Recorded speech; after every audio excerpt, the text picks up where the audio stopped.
Non è scontato che stai in piedi e cammini, puoi correre, non è scontato vedere il sole, non è scontato niente.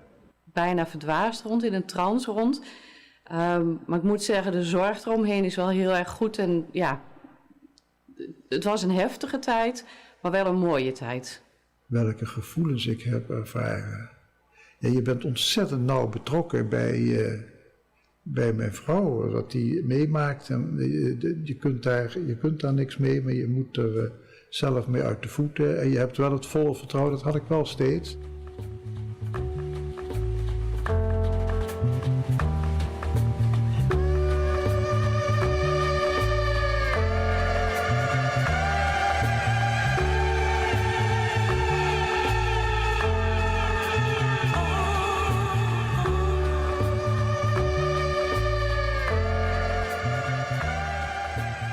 Io sono un medico di terapia intensiva, non un rianimatore, nel senso che lavoro con i neonati, quindi mi occupo di tutt'altra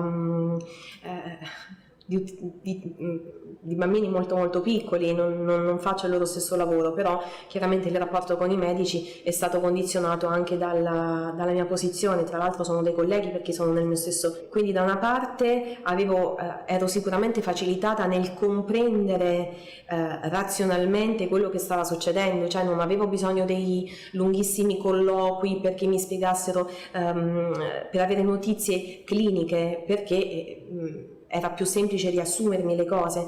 D'altra parte, dal punto di vista umano, dal punto di vista emotivo, questo non è servito a niente, anzi forse ha peggiorato le cose, perché sapevo cosa poteva succedere e non volevo accettarlo. Ahora lo que me motiva es mejorar la vida de la gente. Ya no es tanto la técnica, ¿no?, como cuando eres joven, porque llega un punto que la técnica es técnica y no tiene ningún secreto, sino las pequeñas cosas que pueden hacer que marcan la diferencia. El hablar con el paciente, con la familia, el hacer una educación sanitaria que nadie ha hecho hasta ese punto y tú no lo sabías porque dabas por hecho que lo habían hecho. Esas cosas son las que te motivan, el mejorar el cuidado del paciente. Il faut faire du cas par cas, en fait. C'est primordial.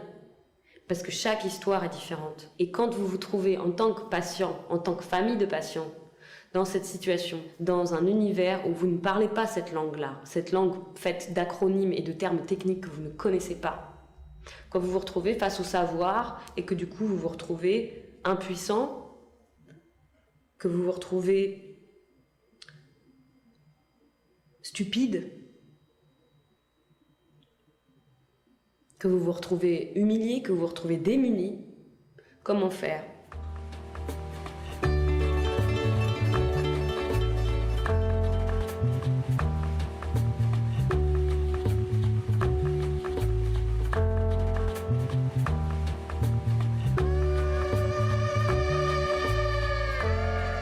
Jokainen lääkäri varmaan pelkää komplikaatiota tai jotakin, että mitään ei niin kuin ei hiffaa jotain juttua, mitä olisi pitänyt hiffata, joskin siinäkin auttaa se, että harvoin tekee yksin koko päivää töitä.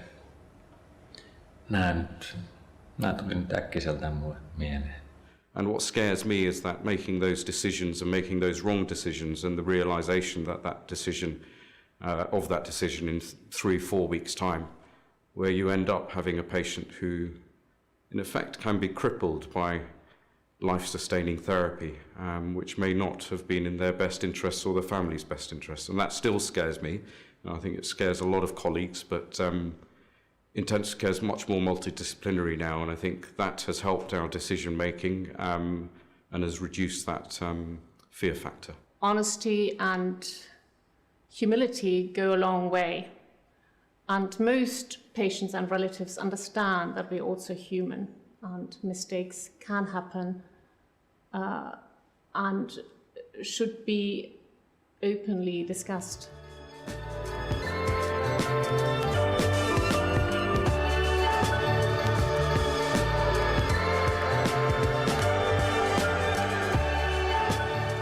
Οι ασθενείς όμως έρχονται σε επαφή με εμάς, ιδιαίτερα αυτοί που βγαίνουν από το νοσοκομείο, πηγαίνουν σε κέντρα αποκατάστασης και ύστερα από πάρα πολύ καιρό έρχονται να μας συναντήσουν, γιατί ξέρουν τα πρόσωπά μας, τις φωνές μας, τον αγώνα που δίνουμε μέσα στο χώρο για να καταφέρουμε να τους σώσουμε, να επιβιώσουν, και έρχονται να μας δουν, να μας γνωρίσουν από κοντά, να τους δούμε κι εμείς. Together with my colleagues, in particular the nursing colleagues, we arranged a wedding for a patient who was at the end of his life and had decided to marry his long-term partner before he later died.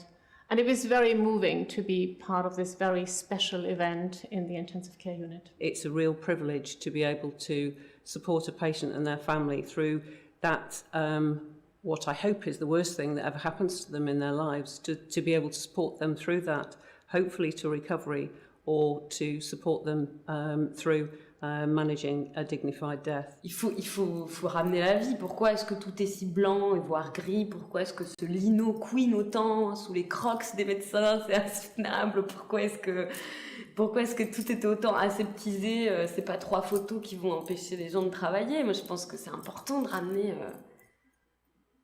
de la vie à cet endroit où on se trouve à la frontière au bord d'eux, on se trouve dans une espèce de no man's land où on sait pas sur quoi ça va déboucher, quoi.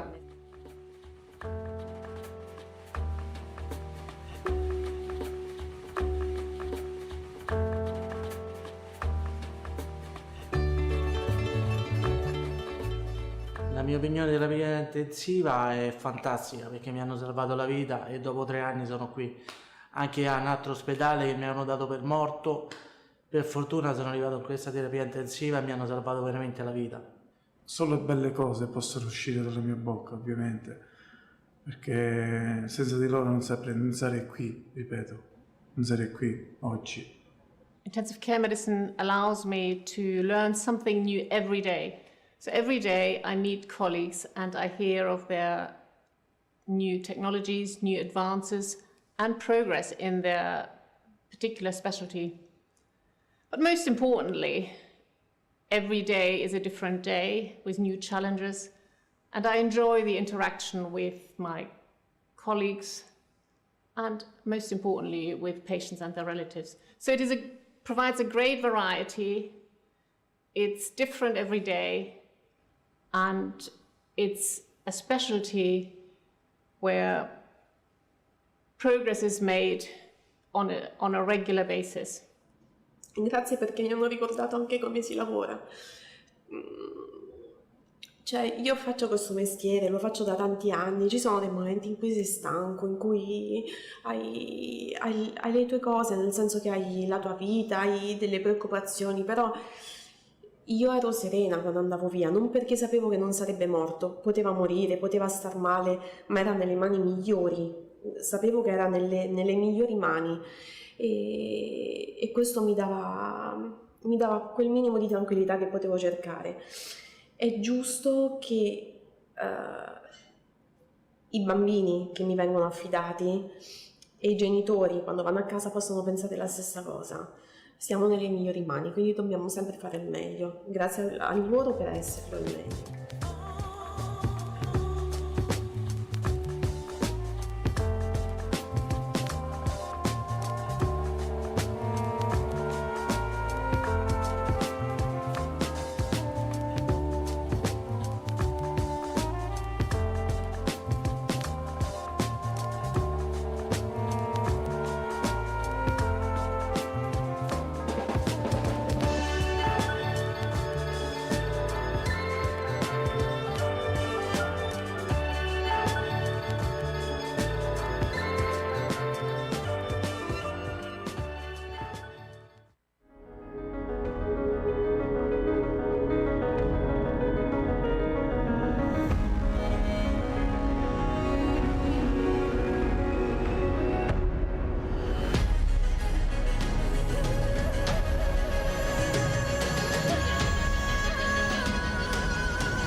Hello, my name is Jean-Louis Vincent. I am an internist by training, but I am proud to be an intensivist. We intensivists are working together to fight COVID-19. Together, we are intensive care medicine. I'm proud of being an intensivist. We are fighting COVID-19. Together, we are intensive care medicine. I'm an anesthesiologist and I'm proud to be an intensivist. We intensivists are working together to fight COVID-19. Together, we are intensive care medicine. Hello, my name is Stefan Schaller. I'm the chair of the next committee of the European Society of Intensive Care Medicine. The next committee represents the young generation of intensivists. I am working in Berlin, Germany, at the Charité University Hospital, and I'm an anesthesiologist and proud to be an intensivist. We are working together to fight COVID-19. Together, we are intensive care medicine. Hello, I'm internal medicine specialist and I'm proud to be an intensivist. We intensivists are working hard to fight for COVID-19. Together, we are intensive care medicine. Thank you. I am an internist and I am proud to be an intensivist. We intensivists are working together to fight COVID-19. Together, we are intensive care medicine. I am a critical care nurse and perfusionist. I am proud to work in an intensive care unit. We are working together to fight COVID-19, and together we are intensive care medicine. Hi, I am an anesthesiologist. I am proud to be an intensivist. We intensivists are working together to fight COVID-19. We are intensive care medicine. I am a surgeon and I'm proud to be an intensivist as well. We intensivists are working together to fight COVID-19. Together, we are intensive care medicine. I am an anesthesiologist and I'm proud to be an intensivist. We intensivists working together to fight the COVID-19. Together, we are intensive care medicine. I'm an anesthesiologist and I'm proud to be an intensivist. We intensivists are working together to fight COVID-19. Together, we are intensive care medicine. I am an anesthesiologist and I'm proud to be an intensivist. We intensivists are working together to fight COVID-19. Together, we are intensive care medicine. I'm an internist and I am proud to be an intensivist.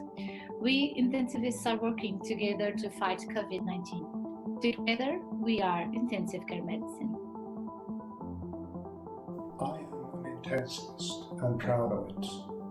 Intensivists with various specialty backgrounds work together as a multidisciplinary team to prevent and treat temporary risk of death due to COVID-19. I am an anaesthetist and I'm proud to be an intensivist. We are working together to fight COVID-19. Together, we are intensive care medicine. I'm a critical care nurse. I'm proud to work together with other professions as a multidisciplinary team to fight COVID-19. Together, we are intensive care. I'm an anaesthetist and I'm proud to be an intensivist. We intensivists are working together to fight COVID-19. Together, we are intensive care medicine. I'm an intensive care nurse and I'm proud to work with a multidisciplinary team to work together to fight COVID-19. Together we are intensive care medicine. I'm a nephrologist and I'm proud to be an intensivist. We intensivists are working together to fight COVID-19. Together we are intensive care medicine. So I am a full-time intensivist and proud to be one. We're all working together in a multidisciplinary fashion to fight COVID-19. Together, we are intensive care medicine. I am the editor of Intensive Care Medicine Journal. I am proud to be an intensivist. We are working together to fight COVID-19 and to take care also of non-COVID patients. Together, we are intensive care medicine. I am an anesthesiologist and I'm proud to be an intensivist. Together we are fighting COVID-19. Together we are intensive care medicine. I am proud to be an intensivist. We intensivists are working together to fight COVID-19. Together we are intensive care medicine. My name is Marco Maggiorini. I'm an intensivist working in Switzerland, and I'm proud to be an intensivist for many years. We are working together to fight COVID-19. Together, we are intensive care medicine. I'm extremely proud to be an intensivist. We intensivists are working together to fight COVID-19. Together, we are intensive care medicine. I'm a critical care nurse, and I'm proud to work together with other professions as a multidisciplinary team to fight COVID-19. I'm a critical care nurse. I am proud to work together with other professions as a multidisciplinary team to fight COVID-19. Together, we are in intensive care. So my name is Michelle Chu, and I'm an anesthetist and an intensivist, and I'm extremely proud to be an intensivist. We intensivists are working together to fight COVID-19, and together we are intensive care medicine. I'm Jean Carlet. I am initially an internal medicine doctor and with a specialty in intensive care. And I was head of an ICU in Paris for many years. Together, we are intensive care medicine doctors. I'm a primary intensivist and I'm proud of it. We intensivists are working together side by side to fight COVID-19. Together, we are intensive care medicine. I qualified in medicine and intensive care. Together we fight, together we win. We are intensive care. Hello, I'm John Kellum. I'm from the University of Pittsburgh, and I was trained as an internist and then trained in critical care in a department of anesthesiology. I work every day with anesthesiologists, surgeons, emergency medicine doctors, all trained as intensivists. I'm proud to be an intensivist. We intensivists are working together to fight COVID-19. Together, we are intensive care medicine.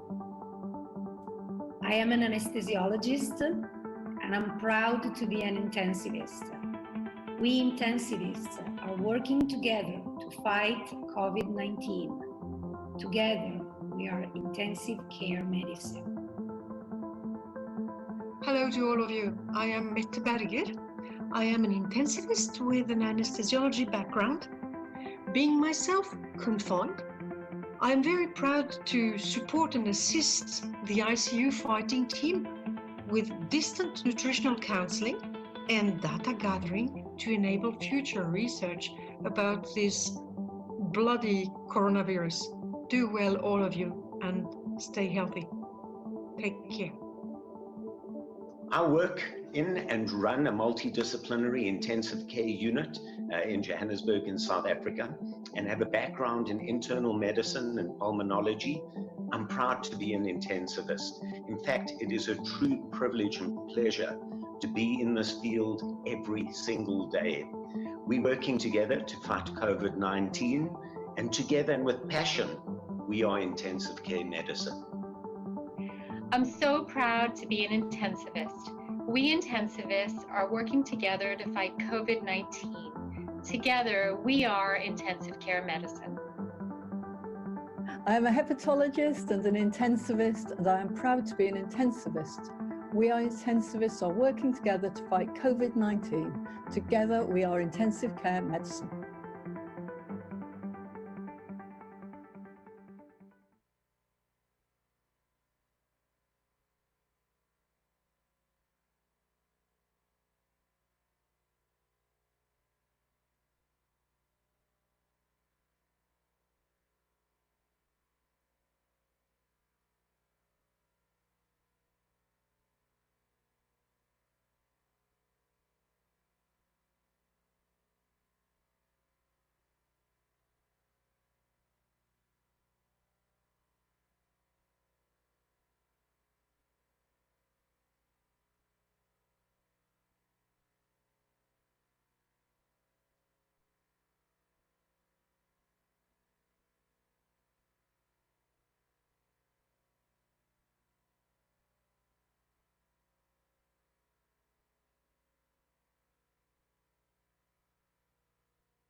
had to find a name that did not refer to a geographical location, an animal, an individual or group of people, and which is also pronounceable and related to the disease.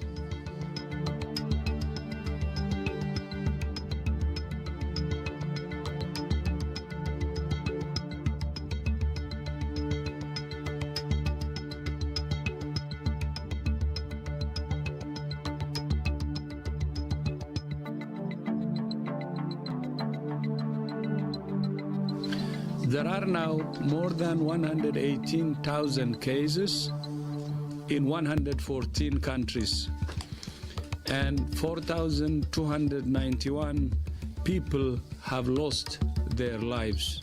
We have therefore made the assessment that COVID-19 can be characterized as a pandemic. This is going to be very, very tough for all of us. There's no question about it. There's going to be a lot of sacrifice here, a lot of pain.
Hello, my name is Jean-Louis Vincent.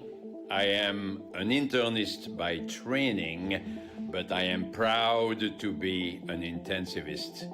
We intensivists are working together to fight COVID-19. Together, we are intensive care medicine. I'm proud of being an intensivist. We are fighting COVID-19. Together, we are intensive care medicine. I'm an anesthesiologist and I'm proud to be an intensivist. We intensivists are working together to fight COVID-19. Together, we are intensive care medicine. Hello, my name is Stefan Schaller. I'm the chair of the next committee of the European Society of Intensive Care Medicine. The next committee represents the young generation of intensivists. I am working in Berlin, Germany, at the Charité University Hospital, and I'm an anesthesiologist and proud to be an intensivist. We are working together to fight COVID-19. Together, we are intensive care medicine. Hello, I'm internal medicine specialist and I'm proud to be an intensivist. We intensivists are working hard to fight for COVID-19. Together, we are intensive care medicine. Thank you. I am an internist and I am proud to be an intensivist. We intensivists are working together to fight COVID-19. Together, we are intensive care medicine. I am a critical care nurse and perfusionist. I am proud to work in the intensive care unit. We are working together to fight COVID-19, and together we are intensive care medicine. Hi, I am an anesthesiologist. I am proud to be an intensivist. We intensivists are working together to fight COVID-19. We are intensive care medicine. I am a surgeon and I'm proud to be an intensivist as well. We intensivists are working together to fight COVID-19. Together, we are intensive care medicine. I am an anesthesiologist and I'm proud to be an intensivist. We intensivists working together to fight the COVID-19. Together, we are intensive care medicine. I'm an anesthesiologist and I'm proud to be an intensivist. We intensivists are working together to fight COVID-19. Together, we are intensive care medicine. I am an anesthesiologist and I'm proud to be an intensivist. We intensivists are working together to fight COVID-19. Together, we are intensive care medicine. I'm an internist and I am proud to be an intensivist. We intensivists are working together to fight COVID-19. Together, we are intensive care medicine. I am an intensivist and proud of it. Intensivists with various specialty backgrounds work together as a multidisciplinary team to prevent and treat temporary risk of death due to COVID-19. I am an anaesthetist and I'm proud to be an intensivist. We are working together to fight COVID-19. Together, we are intensive care medicine. I'm a critical care nurse. I'm proud to work together with other professions as a multidisciplinary team to fight COVID-19. Together, we are intensive care. I'm an anaesthetist and I'm proud to be an intensivist. We intensivists are working together to fight COVID-19. Together, we are intensive care medicine. I'm an intensive care nurse and I'm proud to work with a multidisciplinary team to work together to fight COVID-19. Together, we are intensive care medicine.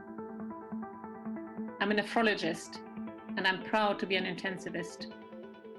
We intensivists are working together to fight COVID-19.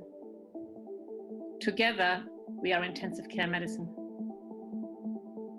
So I am a full-time intensivist and proud to be one. We're all working together in a multidisciplinary fashion to fight COVID-19. Together, we are intensive care medicine. I am the editor of Intensive Care Medicine Journal. I am proud to be an intensivist. We are working together to fight COVID-19 and to take care also of non-COVID patients. Together, we are intensive care medicine. I am an anesthesiologist and I'm proud to be an intensivist. Together we are fighting COVID-19. Together we are intensive care medicine. I am proud to be an intensivist. We intensivists are working together to fight COVID-19. Together we are intensive care medicine. My name is Marco Maggiorini. I'm an intensivist working in Switzerland, and I'm proud to be an intensivist for many years. We are working together to fight COVID-19. Together, we are intensive care medicine. I'm extremely proud to be an intensivist. We intensivists are working together to fight COVID-19. Together, we are intensive care medicine. I'm a critical care nurse, and I'm proud to work together with other professions as a multidisciplinary team to fight COVID-19. I'm a critical care nurse. I am proud to work together with other professions as a multidisciplinary team to fight COVID-19. Together, we are in intensive care. So my name is Michelle Chu, and I'm an anesthetist and an intensivist, and I'm extremely proud to be an intensivist. We intensivists are working together to fight COVID-19, and together we are intensive care medicine. I'm Jean Carlet. I am initially an internal medicine doctor and with a specialty in intensive care. And I was head of an ICU in Paris for many years.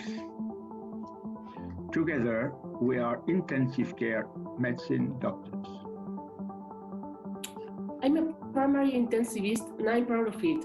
We intensivists are working together side by side to fight COVID-19. Together, we are intensive care medicine. I qualified in medicine and intensive care. Together we fight, together we win. We are intensive care. Hello, I'm John Kellum. I'm from the University of Pittsburgh, and I was trained as an internist and then trained in critical care in a department of anesthesiology. I work every day with anesthesiologists, surgeons, emergency medicine doctors, all trained as intensivists. I'm proud to be an intensivist. We intensivists are working together to fight COVID-19. Together, we are intensive care medicine. I am an anesthesiologist and I'm proud to be an intensivist. We intensivists are working together to fight COVID-19. Together, we are intensive care medicine. Hello to all of you. I am Mette Berger. I am an intensivist with an anesthesiology background. Being myself confined, I am very proud to support and assist the ICU fighting team with distant nutritional counseling and data gathering to enable future research about this bloody coronavirus. Do well, all of you, and stay healthy. Take care. I work in and run a multidisciplinary intensive care unit in Johannesburg in South Africa and have a background in internal medicine and pulmonology. I'm proud to be an intensivist. In fact, it is a true privilege and pleasure to be in this field every single day. We're working together to fight COVID-19, and together and with passion, we are intensive care medicine. I'm so proud to be an intensivist. We intensivists are working together to fight COVID-19. Together, we are intensive care medicine. I am a hepatologist and an intensivist, and I am proud to be an intensivist. We intensivists are working together to fight COVID-19. Together, we are intensive care medicine.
Ik denk dat je niet zo vreselijk veel macht hebt om dingen anders te laten gaan. Het gebeurt gewoon.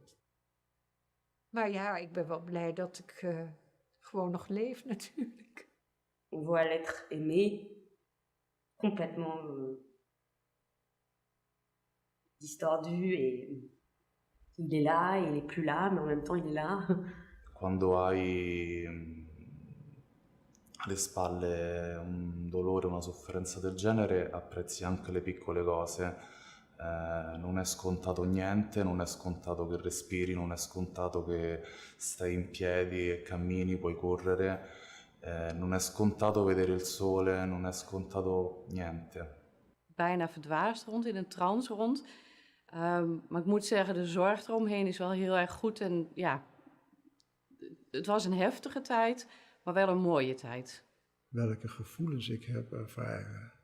Ja, je bent ontzettend nauw betrokken bij mijn vrouw, wat die meemaakt. En je kunt daar niks mee, maar je moet er zelf mee uit de voeten. En je hebt wel het volle vertrouwen, dat had ik wel steeds.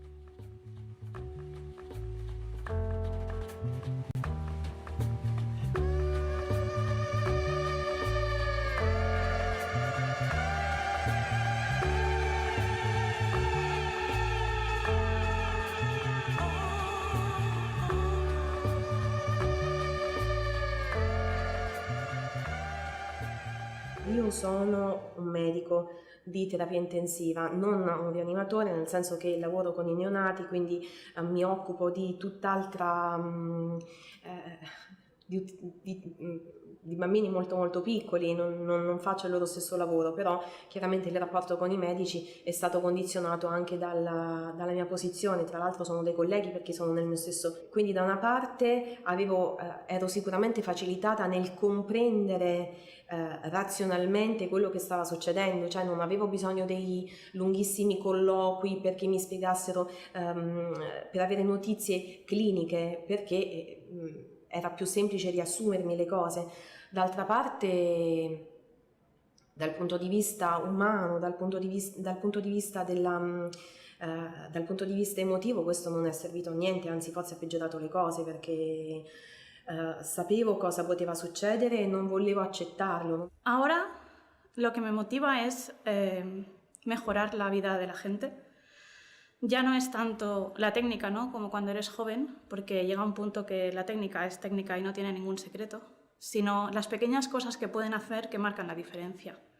El hablar con el paciente, con la familia, el hacer una educación sanitaria que nadie ha hecho hasta ese punto y tú no lo sabías porque dabas por hecho que lo habían hecho. Esas cosas son las que te motivan, el mejorar el cuidado del paciente. Il faut faire du cas par cas, en fait.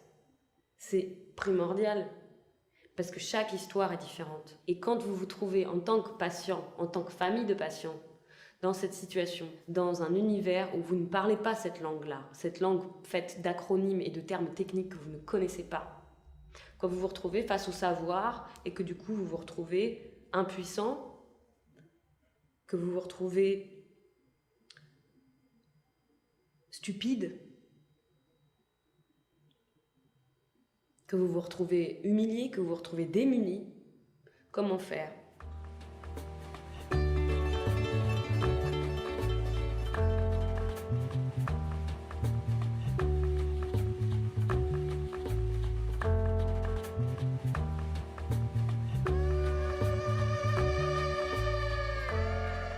Jokainen lääkäri varmaan pelkää komplikaatiota tai jotakin, että mitään ei hiffaa jotain juttua, mitä olisi pitänyt hiffata, joskin siinäkin auttaa se, että harvoin tekee yksin koko päivää töitä. Nämä tuli nyt äkkiseltään mulle mieleen. And what scares me is that making those decisions and making those wrong decisions and the realization that that decision in 3-4 weeks' time, where you end up having a patient who, in effect, can be crippled by life-sustaining therapy, which may not have been in their best interests or the family's best interests. And that still scares me. And I think it scares a lot of colleagues, but intensive care is much more multidisciplinary now, and I think that has helped our decision-making and has reduced that fear factor. Honesty and humility go a long way. And most patients and relatives understand that we're also human and mistakes can happen and should be openly discussed.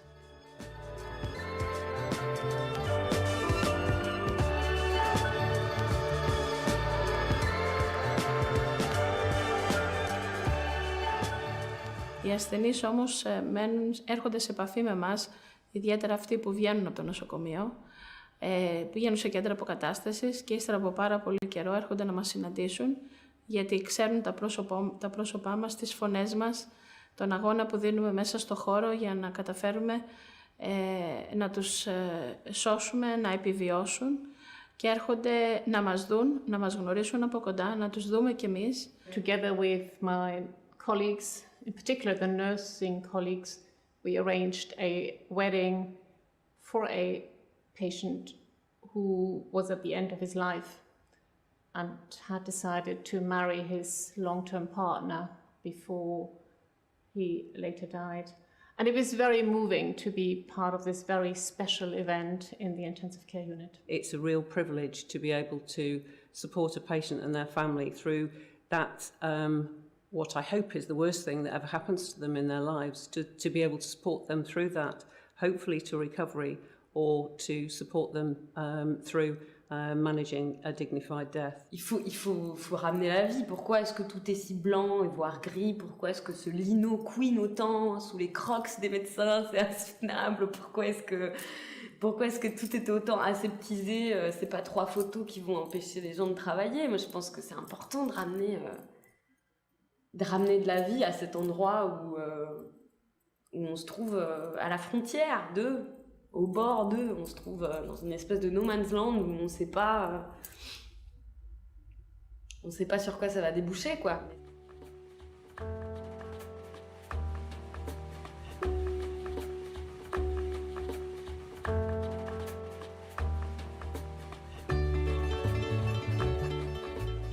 La mia opinione della terapia intensiva è fantastica perché mi hanno salvato la vita e dopo 3 anni sono qui. Anche a un altro ospedale che mi avevano dato per morto, per fortuna sono arrivato in questa terapia intensiva e mi hanno salvato veramente la vita. Solo belle cose possono uscire dalla mia bocca, ovviamente, perché senza di loro non sarei qui, ripeto, non sarei qui oggi. Intensive care medicine allows me to learn something new every day. So every day I meet colleagues and I hear of their new technologies, new advances, and progress in their particular specialty.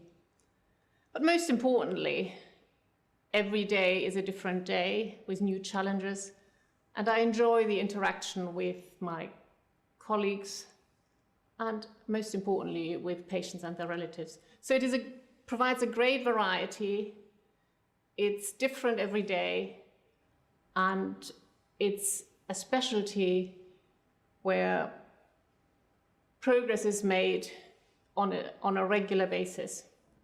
Grazie perché mi hanno ricordato anche come si lavora. Cioè, io faccio questo mestiere, lo faccio da tanti anni, ci sono dei momenti in cui sei stanco, in cui hai le tue cose, nel senso che hai la tua vita, hai delle preoccupazioni, però io ero serena quando andavo via, non perché sapevo che non sarebbe morto, poteva morire, poteva star male, ma era nelle mani migliori. Sapevo che era nelle migliori mani e questo mi dava quel minimo di tranquillità che potevo cercare. È giusto che i bambini che mi vengono affidati e i genitori quando vanno a casa possano pensare la stessa cosa. Siamo nelle migliori mani, quindi dobbiamo sempre fare il meglio. Grazie a loro per esserlo il meglio.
had to find a name that did not refer to a geographical location, an animal, an individual or group of people, and which is also pronounceable and related to the disease.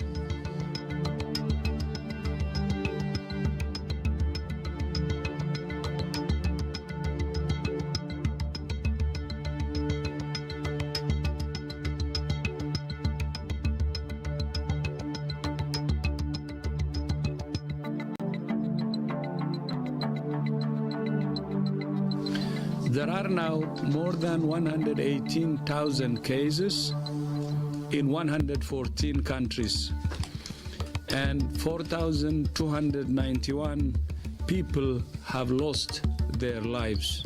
We have therefore made the assessment that COVID-19 can be characterized as a pandemic. This is going to be very, very tough for all of us. There's no question about it. There's going to be a lot of sacrifice here, a lot of pain.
Hello, my name is Jean-Louis Vincent. I am an internist by training, but I am proud to be an intensivist. We intensivists are working together to fight COVID-19. Together, we are intensive care medicine. I'm proud of being an intensivist. We are fighting COVID-19. Together, we are intensive care medicine. I'm an anesthesiologist and I'm proud to be an intensivist. We intensivists are working together to fight COVID-19. Together, we are intensive care medicine. Hello, my name is Stefan Schaller. I'm the chair of the next committee of the European Society of Intensive Care Medicine. The next committee represents the young generation of intensivists. I am working in Berlin, Germany, at the Charité University Hospital, and I'm an anesthesiologist and proud to be an intensivist. We are working together to fight COVID-19. Together, we are intensive care medicine. Hello, I'm internal medicine specialist, and I'm proud to be an intensivist. We intensivists are working hard to fight for COVID-19. Together, we are intensive care medicine. Thank you. I am an internist and I am proud to be an intensivist. We intensivists are working together to fight COVID-19. Together, we are intensive care medicine. I am a critical care nurse and perfusionist. I am proud to work in an intensive care unit. We are working together to fight COVID-19, and together we are intensive care medicine. Hi, I am an anesthesiologist. I am proud to be an intensivist. We intensivists are working together to fight COVID-19. We are intensive care medicine. I am a surgeon and I'm proud to be an intensivist as well. We intensivists are working together to fight COVID-19. Together, we are intensive care medicine. I am an anesthesiologist. and I'm proud to be an intensivist. We intensivists working together to fight the COVID-19. Together, we are intensive care medicine. I'm an anesthesiologist and I'm proud to be an intensivist. We, intensivists, are working together to fight COVID-19. Together, we are intensive care medicine. I am an anesthesiologist and I'm proud to be an intensivist. We intensivists are working together to fight COVID-19. Together, we are intensive care medicine. I'm an internist and I am proud to be an intensivist. We intensivists are working together to fight COVID-19. Together, we are intensive care medicine. I am an intensivist and proud of it.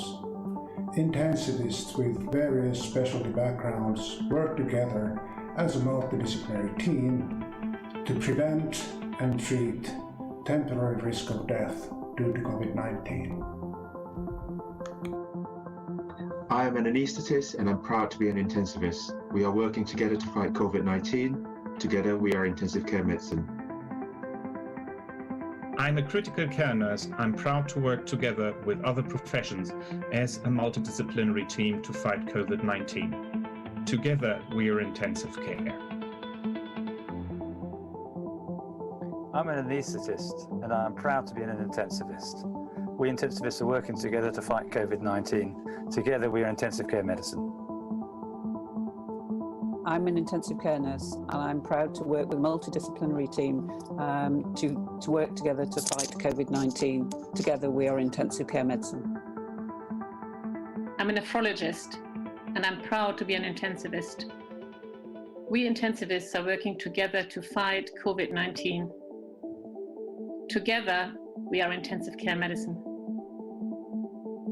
So I am a full-time intensivist and proud to be one. We're all working together in a multidisciplinary fashion to fight COVID-19. Together, we are intensive care medicine. I am the editor of Intensive Care Medicine Journal and I'm proud to be an intensivist. We are working together to fight COVID-19 and to take care also of non-COVID patients. Together, we are intensive care medicine. I am an anesthesiologist and I'm proud to be an intensivist. Together we are fighting COVID-19. Together we are intensive care medicine. I am proud to be an intensivist. We intensivists are working together to fight COVID-19. Together we are intensive care medicine. My name is Marco Maggiorini. I'm an intensivist working in Switzerland, and I'm proud to be an intensivist for many years. We are working together to fight COVID-19. Together, we are intensive care medicine. I'm extremely proud to be an intensivist. We intensivists are working together to fight COVID-19. Together, we are intensive care medicine. I'm a critical care nurse and I'm proud to work together with other professions as a multidisciplinary team to fight COVID-19. I'm a critical care nurse. I am proud to work together with other professions as a multidisciplinary team to fight COVID-19. Together, we are in intensive care. So my name is Michelle Chu and I'm an anaesthetist and an intensivist and I'm extremely proud to be an intensivist. We intensivists are working together to fight COVID-19 and together we are intensive care medicine. I'm Jean Carlet. I am initially an internal medicine doctor and with a specialty in intensive care. And I was head of an ICU in Paris for many years. Together, we are intensive care medicine doctors. I'm a primary intensivist and I'm proud of it. We intensivists are working together side by side to fight COVID-19. Together, we are intensive care medicine. I qualified in medicine and intensive care. Together we fight, together we win. We are intensive care. Hello, I'm John Kellum. I'm from the University of Pittsburgh, and I was trained as an internist and then trained in critical care in a department of anesthesiology. I work every day with anesthesiologists, surgeons, emergency medicine doctors, all trained as intensivists. I'm proud to be an intensivist. We intensivists are working together to fight COVID-19. Together, we are intensive care medicine. I am an anesthesiologist and I'm proud to be an intensivist. We intensivists are working together to fight COVID-19. Together, we are intensive care medicine. Hello to all of you. I am Mette Berger. I am an intensivist with an anesthesiology background. Being myself confined, I am very proud to support and assist the ICU fighting team with distant nutritional counseling and data gathering to enable future research about this bloody coronavirus. Do well, all of you, and stay healthy. Take care. I work in and run a multidisciplinary intensive care unit in Johannesburg in South Africa and have a background in internal medicine and pulmonology. I'm proud to be an intensivist. In fact, it is a true privilege and pleasure to be in this field every single day. We're working together to fight COVID-19, and together and with passion, we are intensive care medicine. I'm so proud to be an intensivist. We intensivists are working together to fight COVID-19. Together, we are intensive care medicine. I am a hepatologist and an intensivist, and I am proud to be an intensivist. We are intensivists are working together to fight COVID-19. Together, we are intensive care medicine.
Very warm welcome to all of you watching us from wherever you are around the world. First of all, let me introduce myself. My name is Louise Eklund. I am a British journalist, and I'm absolutely thrilled to be your host and your guide for what is the very first digital version of the European Society of Intensive Care Medicine Congress.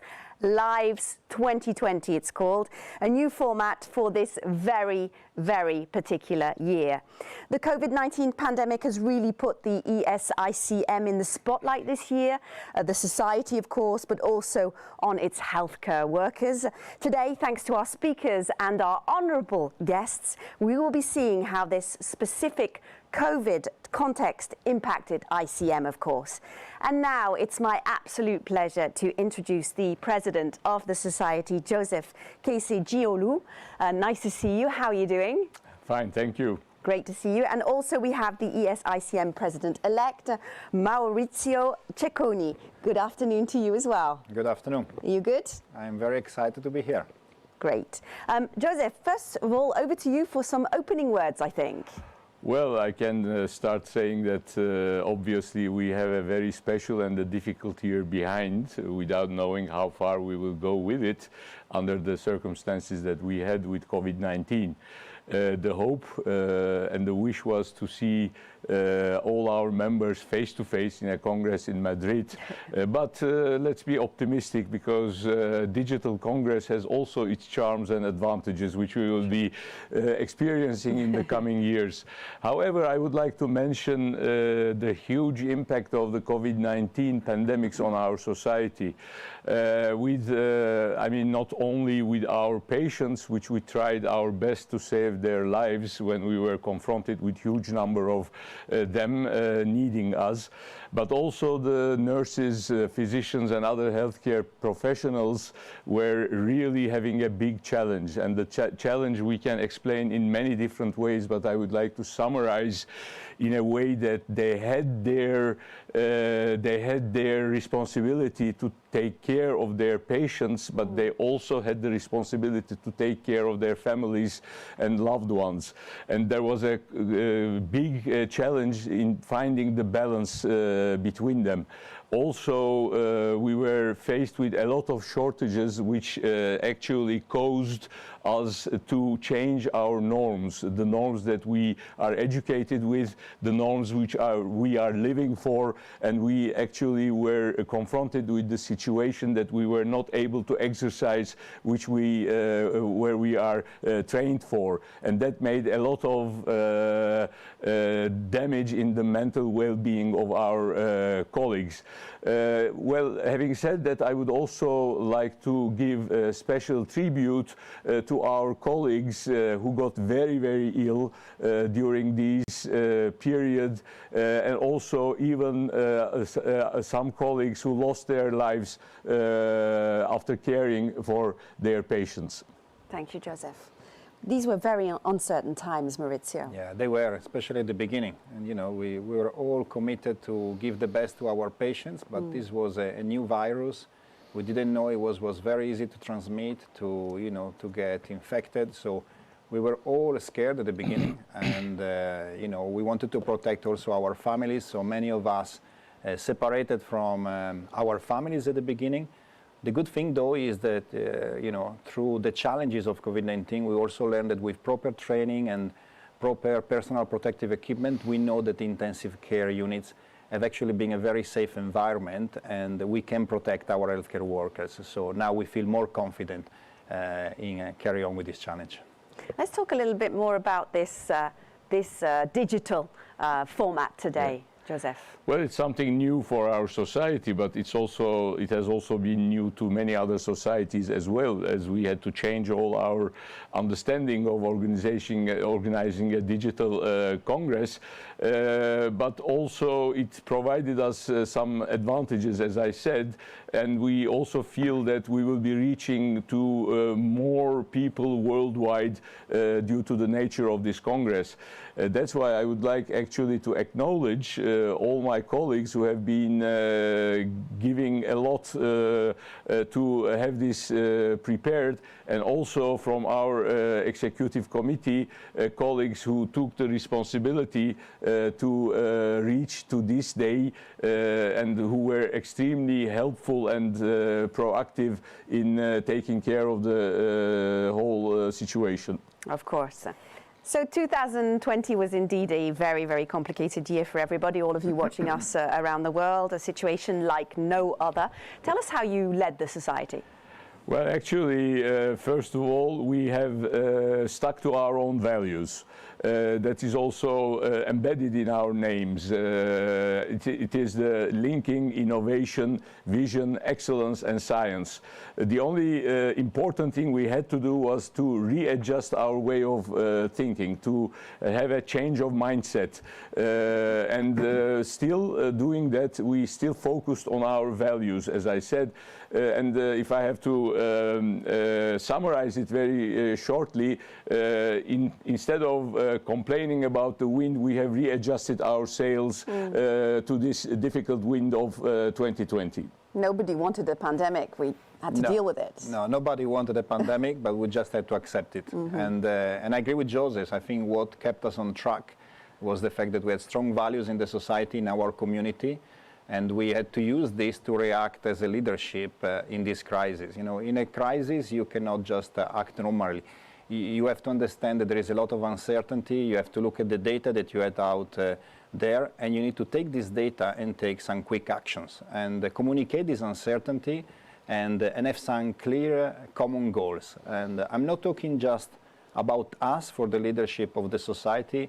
I'm talking about the leadership that the community has shown in hospitals, in healthcare systems around the world. There was a common goal in this pandemic from our community, which was to give an ICU bed to whoever would benefit from an ICU bed, COVID and non-COVID. I think you should actually say that the real nature of the people, you see it in a crisis. And with that, I can emphasize that the intensive care community has passed this test so far. Okay. So this was the starting point, but how did you actually respond to the crisis? I mean, what did you put in place? Yeah, well, first of all, it's not a secret that no one had any perception at the beginning of it, last January or February, that this could be such a violent and overwhelming situation.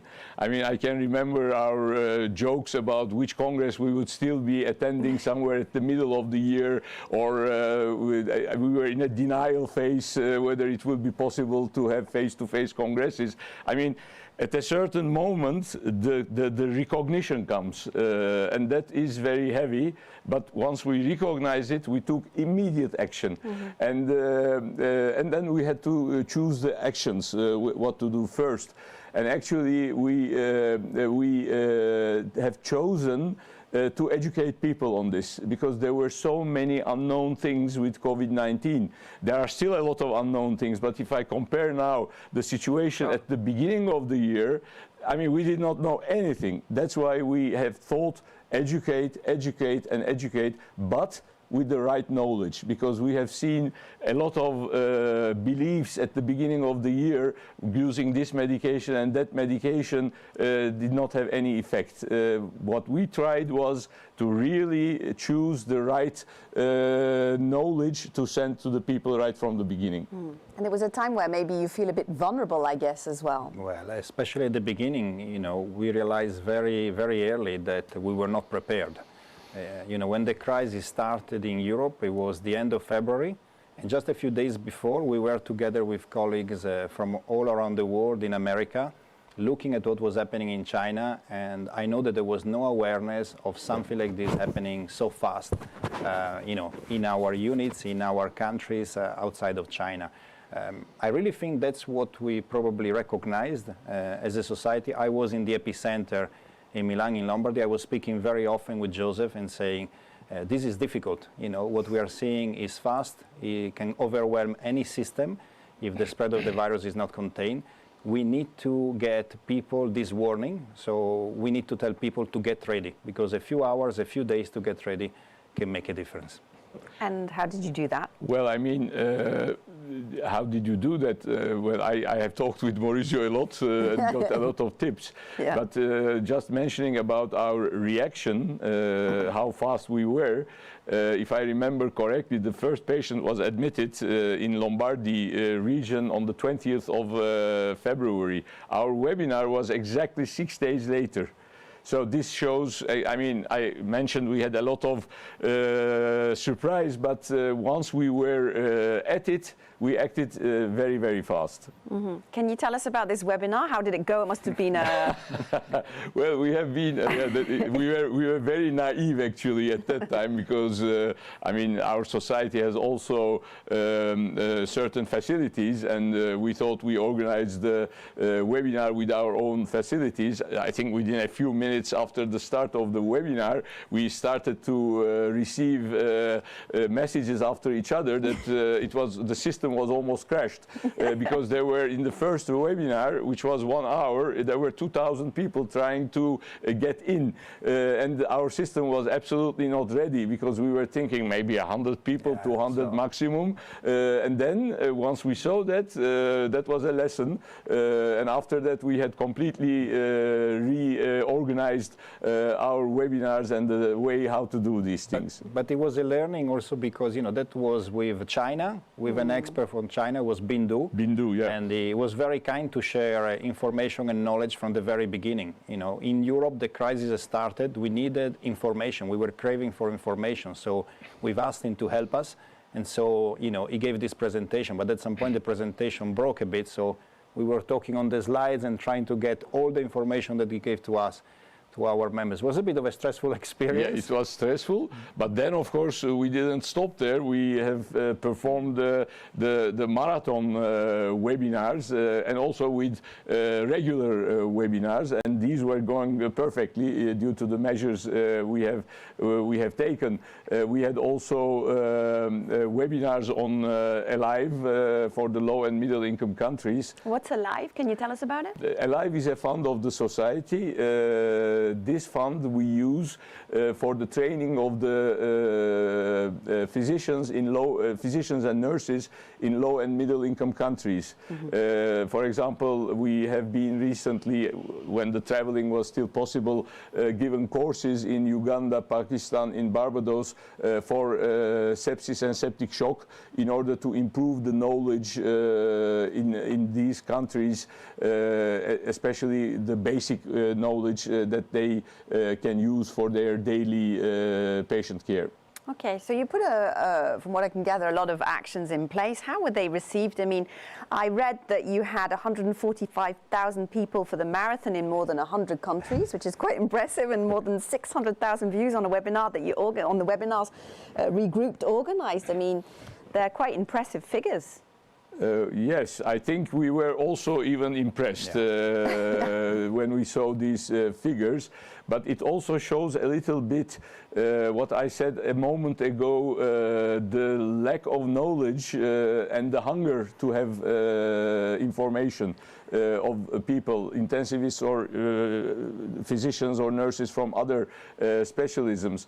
And we had also quite a good collaboration with our sister societies. There has been relations built on trust for many years with other organizations that we have contact with. And of course, it should also be mentioned that this trust is not built up in 1 year. This is something with a potential of many, many years, the great work of our predecessors, and that's why we are thankful for them. And it was important to have this trust because we've, you know, there was so much information at the beginning and people didn't know what to trust. Yeah. And as a scientific society, we felt that we had the duty to filter this information and to pass this information. So, you know, we were overwhelmed by the number of emails and messages at the beginning of saying, please carry on with the webinars, we need more of this. And I think we really accepted that appeal and tried to pass as much information as we could. What I hear is that you had a solid pre-COVID network beforehand. What makes ESICM so special, particular? Joseph? Well, what makes a society? The members really make the society, and the connection of the members with each other make the society. And I can proudly say that we are a European society, but we have members from 120 different countries on each continent. We have nurses, we have intensivists from all different backgrounds. We have other healthcare professionals in our society. After saying that, I would like also to focus on the nurses because 2020 is a special year for the nurses, and I would like to give a few special word of thanks to all the nurses and allied healthcare professionals who have played such an essential role during the pandemic. And our society also at this moment offers education and learning than ever before to the nurses with workshops and master classes. And I would like to say, to address them with the words that we value your inclusion and the closer integration we have developed with you. Thank you. Great. So all these networks, intensivists, how do you build on this community and how do you bring in the young people? Joseph. Well, we have the next. Next is a group, a very important group with quite a number of members who represent the younger generation, the younger members of the society. Next, they're called? Next, they are called indeed, like next generation. And I would like. I'm also very happy to mention that the next group have already proved and showed great leadership during the pandemic, and they are all heavily involved in all of our actions, webinars and educational programs, and they continue to drive innovation and creativity to the society. Maurizio, how do you see the next generation in the future of the society? Well, they are incredibly important. You know, they are important for the present. You know, they've been the glue sticking together the network of intensive care units in Europe. We had fellowship programs. They were traveling all the time. Now, unfortunately, with COVID, we had to stop that. But because they are young and they know how to use technology, they use digital tools to stay connected. I really think the society stay connected also thanks to their leadership. So I'm confident that we will see leadership in the society thanks to the generation of next that we see now. As the main European society representing intensivists, I know you have a very strong relationship with the European Union. What was the trigger, Joseph? Actually, we started way before the COVID-19 was hitting us. We had actually seen all these years that the training of intensive care in Europe is not homogeneous, which means that people have different way to become intensivists, and due to this inhomogeneity, free movement of intensivists are not easy. It's different than other specialities. That's why we have been applying to European Union, also before the crisis, but also during, for a more homogeneous training which will enable the free movement of the intensivists. That's why we also have asked them to be included in the Annex 5, which is the framework for the recognition of specialists in European Union state, and it is really the base for the free movement of medical professionals in Europe. This is how it was starting, but during our contact we also offered them our services so that we could help them to prepare for the second wave in Europe, and this has led to the program C19 Space. Okay, so C19 Space, Maurizio, can you tell us about it? Yes, so C19 Space is the COVID-19 skill preparation course, but before talking about C19 Space, it's the point of saying what we've learned in this pandemic about ICU. First of all, that an ICU ventilator does not make an ICU bed. ICU beds are ICU people, are the healthcare workers, doctors, nurses, other healthcare workers that are looking after patients and their families. You cannot train specialists in a few days or in a few months. It's just not possible. But if you have a surge of ICU cases, you need to increase ICU beds. And for that, we got help from many doctors, nurses, and other professionals that do not work regularly in intensive care. So we tried to pass this message to the European Commission, say you need to work on getting stock of drugs and devices and technologies, but let's not forget about people. Of course, the most important thing to fight a surge of ICU patients is actually to avoid one.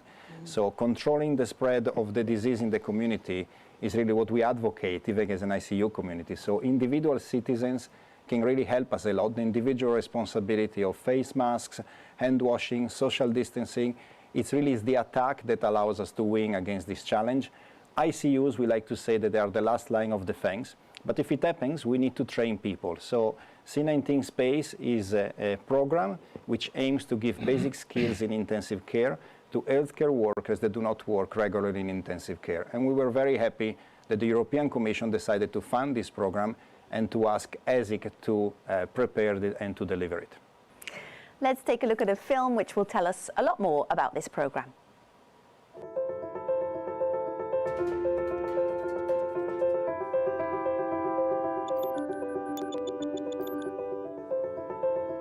You are now in the corridor. Your suggestion. The CAM ICU Scotland with the facial maskers. The system that we use.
So this must have been a major challenge, putting this all together. We've got the mask here with us on the set, which is quite impressive.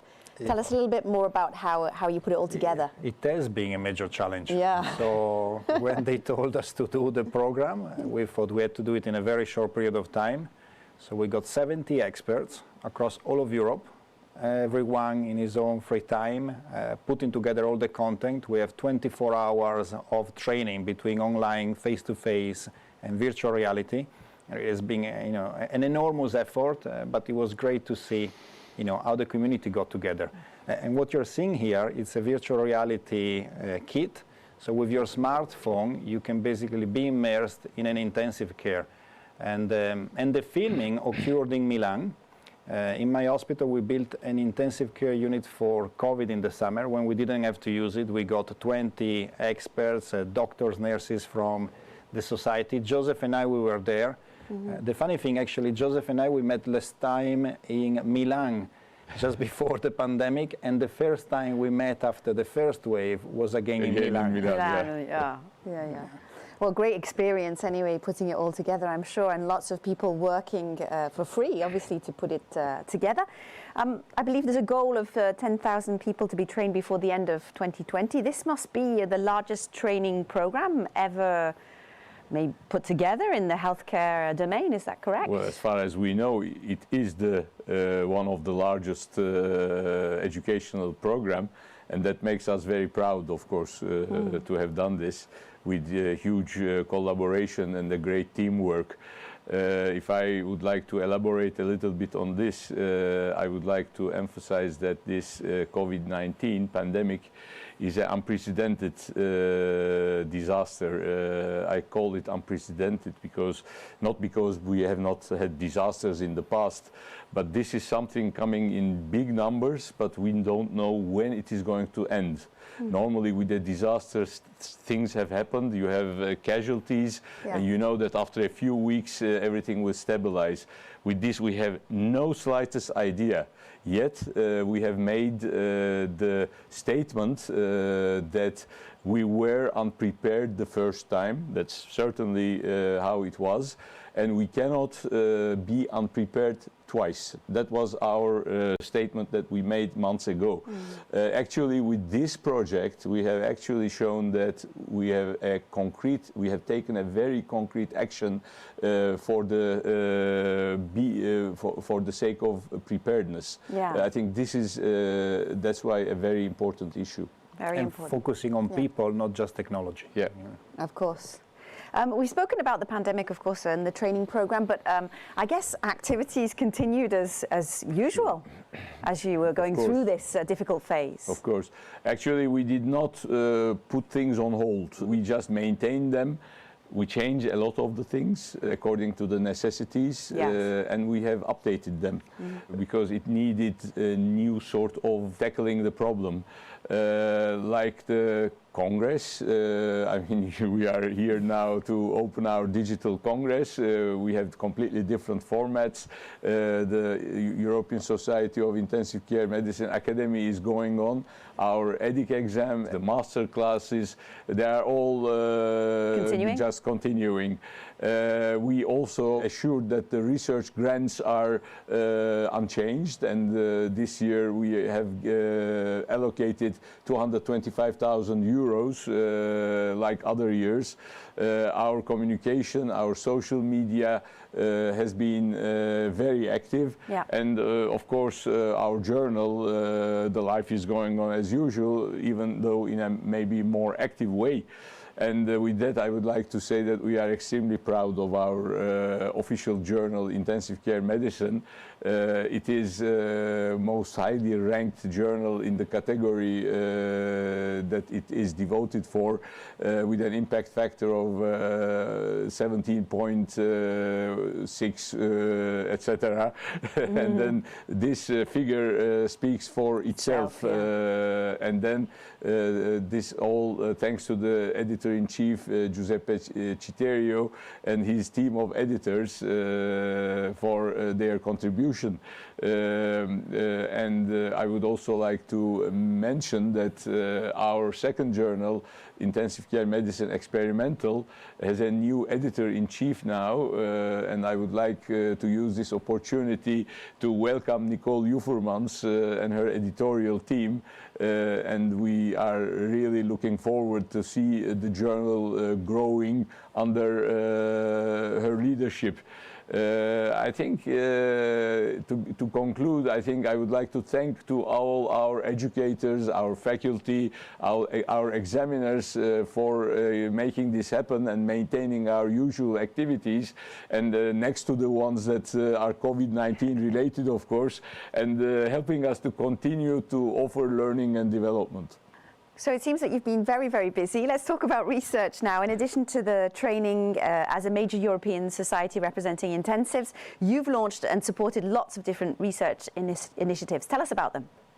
Well, we have asked for a lot of grants as a society. We have endorsed quite a number of studies, also COVID-19 related important studies.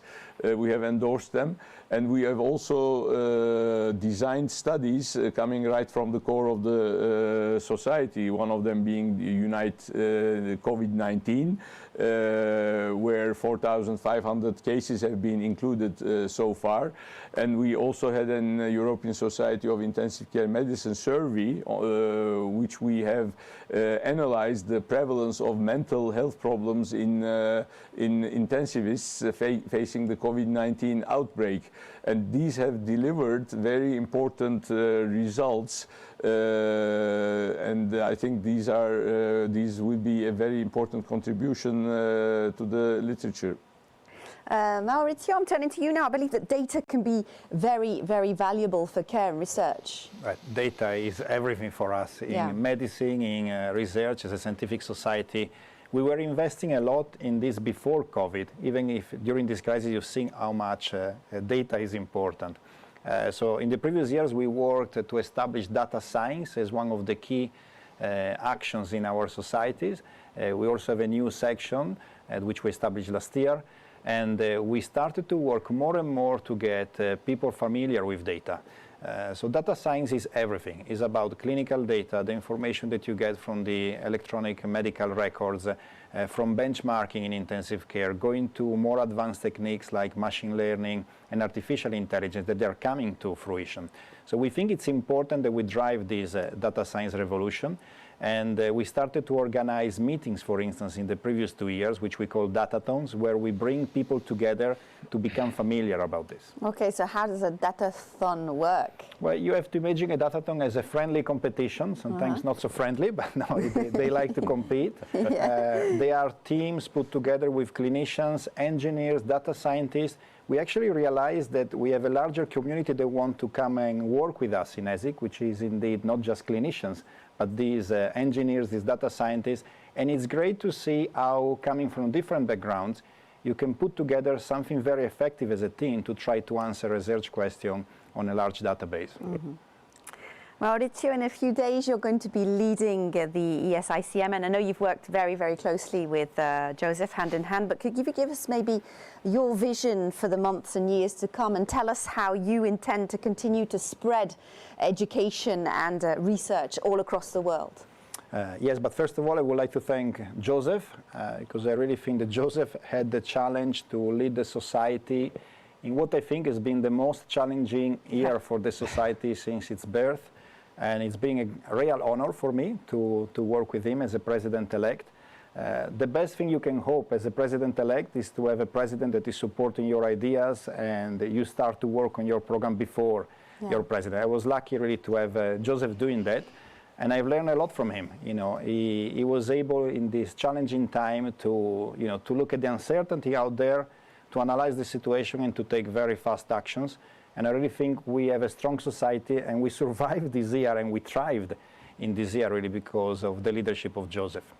I want to carry on, and I think I'm inheriting a very strong society. In this unprecedented crisis, I really think the society has never been as strong as it is now, and it's thanks to the members of the society. So, we have a crisis. We have to try to come out of this crisis. We don't know for how long this crisis is going to last. We will stick to our values. That's very important for us. I know that the members will help us on this, but we also have to think ahead in the future for when the crisis will finish. So I'm working now already with the leadership of the society and listening to members to build a 5-year strategy to give a roadmap for the future for our society. And if you had to summarize maybe in just one phrase how you see the society in the years to come, could you do that? Well, my vision is for ESIC to be a worldwide society that fosters clinical excellence, research and education, and gives equal opportunities based on merit to everyone working in intensive care. And do you think the society can do this despite the COVID challenge? I think we've already started to see this transition. I think the society is already going in that direction. We've done a lot of things together in this year. I really think we're moving there. If you see even the membership, we are a European society, but almost 30% of our members now come from outside Europe. We are a diverse society. We are a multidisciplinary society. We are working more and more to give voices to the different parts of the society, and I think we have to carry on in that way, giving more voices to nurses, allied healthcare professionals, maybe members that are outside from Europe as well. Mm-hmm. But coming to diversity, I think it's very important. It's one of the key values that I had in my campaign as a president-elect. I put excellence, diversity, and innovation, and you can recognize that these are the values of ESIC. I think we realized a few years ago that we had a problem with diversity. Right. We didn't have enough young people, enough female leadership in our society. We moved a long way from that. If you see now the Congress and the Congress Committee and Armand Gibbs have done a great job on that. We moved over the last years from 15% of female speakers, which was clearly not enough, to I think now we will have something like 40%. I want to see this change also in the leadership of the society. I want to see young people, and female especially, thriving. We have to find ways to mentor them, to promote their nomination, to step up and get elected into officers' position as well. You talked a little bit about a world society. What does that actually mean? It means that I think we are a European core, we have a European core, but now the world is looking at us. We've shown that we can lead the ICM community worldwide. I think we've proven that this year. I'm very proud of it. I think we can carry on doing it. And I would like to conclude with a message of hope. Look what we've done in such a challenging year. Yes. It could be more challenging. I know we will be ready.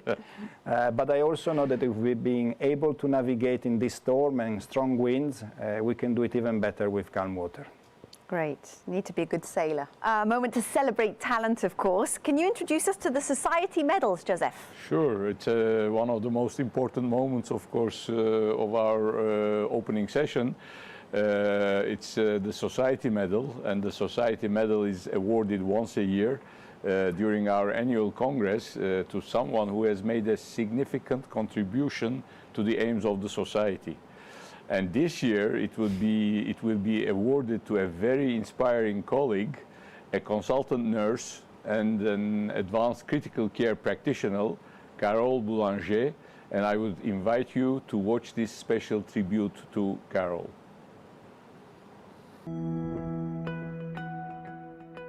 Carole's nature is quiet and unassuming. However, underneath this, she's the most kind, fair and compassionate nurse that I've ever met. It's hard to summarize what she has accomplished for the society. There are so many projects that she initiated and so many projects that she lifted to a higher level. She is a role model to not only myself but to the team. She has the highest of professional standards and always puts the patient first. We have learned so much from Carole. However, she has one limitation. Carole is too humble, far too humble. She's got so many qualities. She's wonderful, she's capable, she's inclusive, she's full of encouragement for those around her. Above all, she's humble. There's a saying that it's nice to be important, but as Carole knows, it's much more important to be nice. But Carole's not only inspirational, she's also very passionate. And she's particularly passionate about education for ICU clinicians, for nurses and for doctors. She's been one of the key team leaders for the Enactic project, developing advanced practice competencies across Europe. Carole is always prepared to go the extra mile if it helps the patients.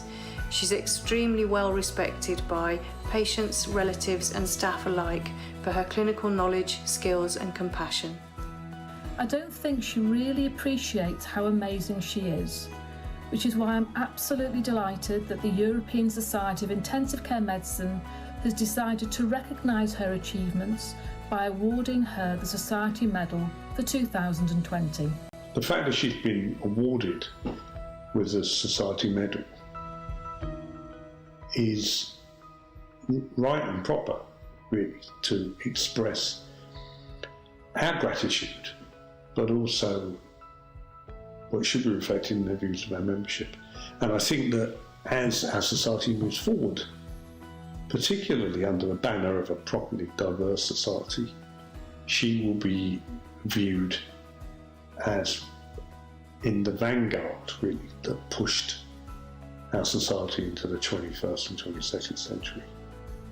Carole, you absolutely deserve this award, and from all your ICU family in Exeter, congratulations, and we are so proud of all your achievements. I think she so deserves this award that the European Society is bestowing on her tonight, and I'm sure this will be the first of many other accolades and awards in the future. Congratulations, Carole. The warmest congratulations, Carole. This award is so richly deserved, but we know that you'll be receiving this on behalf of nurses across Europe. So from all of us, Carole, thank you to you for your inspiration, for your passion and for your commitment to the cause and your tireless work for the European Society. Be well, my friends. Be proud of your medal, and I hope to see you soon in healthy conditions. Well done, Carole. Well done, Carole. I am so proud of you. So, Carole, well done. You certainly deserve it.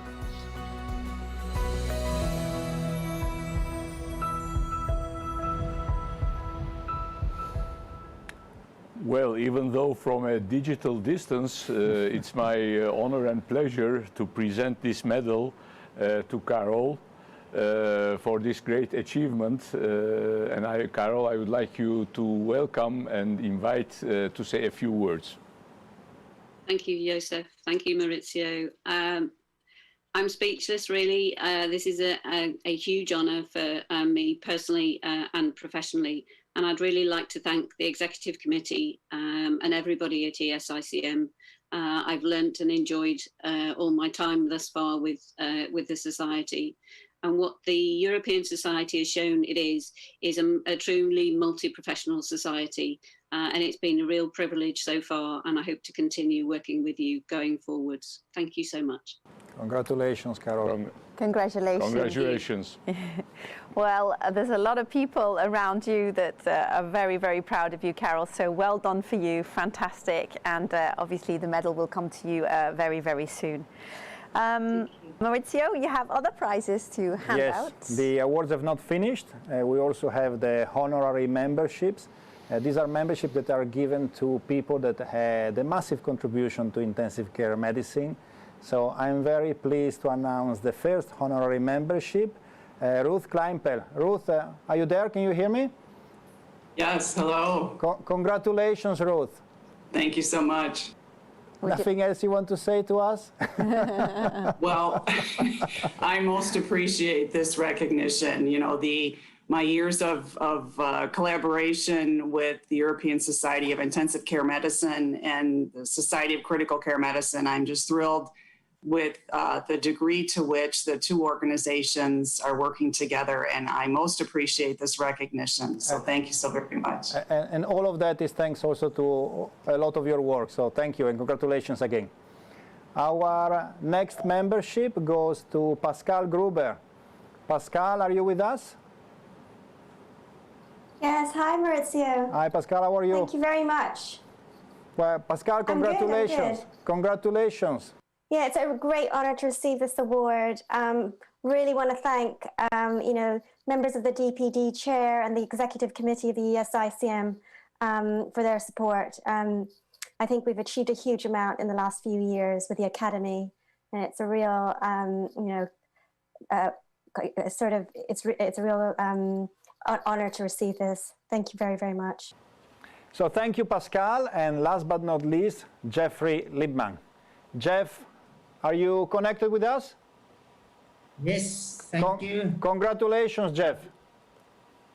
Thank you very much. Just a few words, if you don't mind. I think it is important to get peer recognition from local, regional, and international point of view, and this is essential from a personal perspective and also from role modeling standpoint.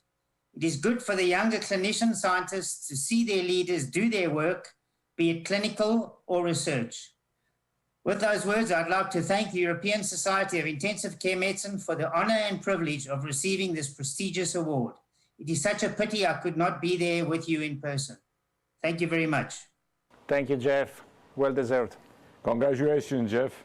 So a very big congratulations to all of you, and thank you so much for joining us. Joseph, it's over to you for some closing words before we hand over to Armand Gerbes, the chair of the Division of Scientific Affairs. Over to you. Well, I can only wish to everybody to have fantastic 3 days and have a rich learning experience during our Congress. But I don't want to leave it like that, because I know how this Congress has been prepared, and I would like to use this opportunity to thank all those who made this possible, especially the Division of Scientific Affairs under the leadership of Armand Gerbes. In such a challenging year, they still made this possible with the help of the office. Mm-hmm. So moving on, it's now time to welcome Armand. Come and join us.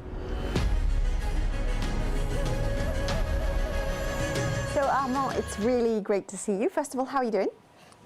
Thank you, very well. Fantastic. So this year was a very particular year. We've said it quite a few times, with a lot of hesitation. How did you actually manage?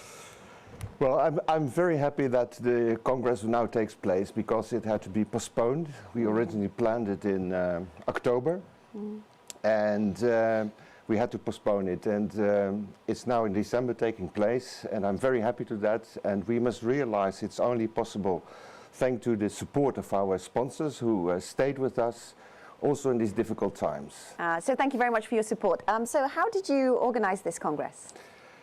Well, it was really a challenge, and to be honest, we had in February the program was already made for approximately 90%, but that was planned for a normal Congress.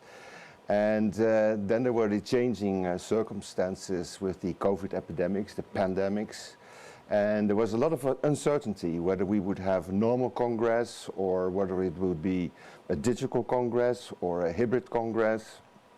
So with the planning we had to place money on several horses, in fact. And the challenge we faced was to develop something that not existed at this moment yet. So we organized a brainstorming meeting with the Congress Committee where we had many good ideas.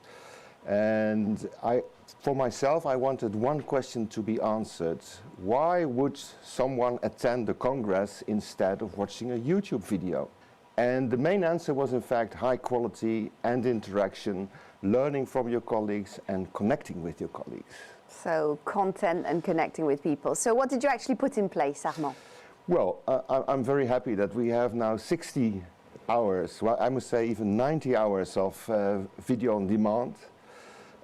We have 7 live channels with daily interviews and comments and advices, and meet the expert sessions. And there is for the participants really the possibility to interact with the expert of their choice. There will be on the live channels the Next Lounge and the Tech Forum. And we've created also a separate channel for the nurses and the allied healthcare professionals.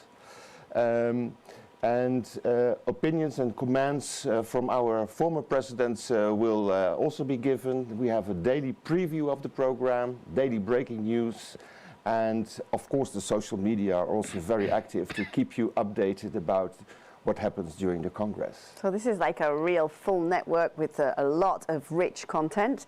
I believe you've also made a quiz. Tell us about that. Yes, we made a quiz indeed. And this is a quiz where you will be asked questions every day, which will guide you a little bit through the program of the Congress. You will find the answers in the program itself.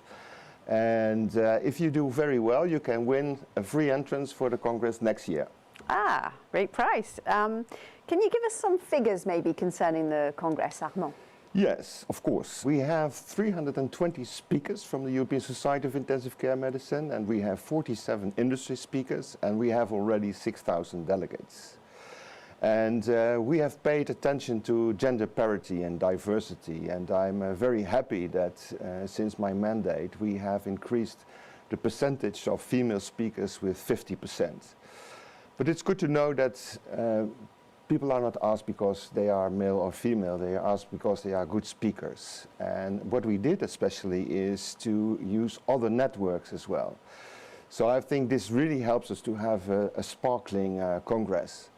There were over 1,200 submitted abstracts, and we accepted just over 1,100. And the 30 best abstracts will be presented in a session that is called 30 Best Oral Presentations. Apart from that, we have the Research Awards, and we have 10 ICM Research Awards, and despite the difficult times, we were able to have these Research Awards with a figure of €220,000. So I think that is really a fantastic achievement for our society. Yes. It's of course that I have to thank the Congress Committee who has worked very hard on this together in these difficult times. And it is of note that we were able to organize also the Eurasia Congress with our Asian friends in September. And we also had the Life Physiology Congress in January when life was still quite normal in Europe. It was in Prague. And I would like to ask everybody, do participate in this using the hashtag Lives2020. And I would also say that if you have any suggestion on the Congress, how we can improve it or what we can do better next year, do send your suggestions to me. And I would like to thank everybody for attending this Congress, and I will hope you will have a fantastic time. And next year it will be in Copenhagen. I really hope that it will be really in Copenhagen, that we are there. Yeah. We will take some of the ideas and inventions that we made for this year. We will surely take them with us next year also in Copenhagen. Thank you again very much, and see you in Copenhagen there as well next year.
Quite moving, actually. You're almost in a trance there with that music, weren't we? Yeah, it's fantastic. Yeah, we it's always great. try to give goosebumps. Yeah, I had goosebumps there, I did. So let's get down to business with some content, Arno. Yes, absolutely. Well, if you remember, well, many of you will remember we had last year a special presentation about the importance of body language, which is a very important part of our communication. And since it was last year body language, now we will now switch to language. In our intensive care society, we speak English, and for most of us, it's not our mother tongue, it's not my mother tongue. So the language is very important, and what does it make a difference if you speak another language or that you speak a language anyway? And so we asked Lera Boroditsky, who is a professor in the field of cognitive science in San Diego, and she does research on the relationship of mind, the world, and language, to talk about the role of language. And it's a very big pleasure to introduce her. And I would say, Lera, the floor is yours. Thank you, Armand, so much for that introduction, and thank you for having me here. Thank you for the critical work that you do, especially in such a challenging time. I'll be talking about how the languages we speak shape the ways we think. Almost all of you work in a rich multilingual environment. Most of you speak more than one language. And of course, there's more than just European languages in the world. There are about 7,000 languages spoken around the world, and each language differs from the next in all kinds of ways, in their sounds and the words that they use, and also in their structures. Now, this has led people to wonder for thousands of years, do the languages we speak shape the way we think? Do speakers of different languages see the world in the same ways or in different ways because of the structure of their language? And people have been offering opinions on this for a long time. So for example, Charlemagne said, to have a second language is to have a second soul. One of his successors, Charles V, said, a man who knows 4 languages is worth 4 men. Something to maybe bring up with your boss if you're multilingual. Say, I should be paid 4 times as much.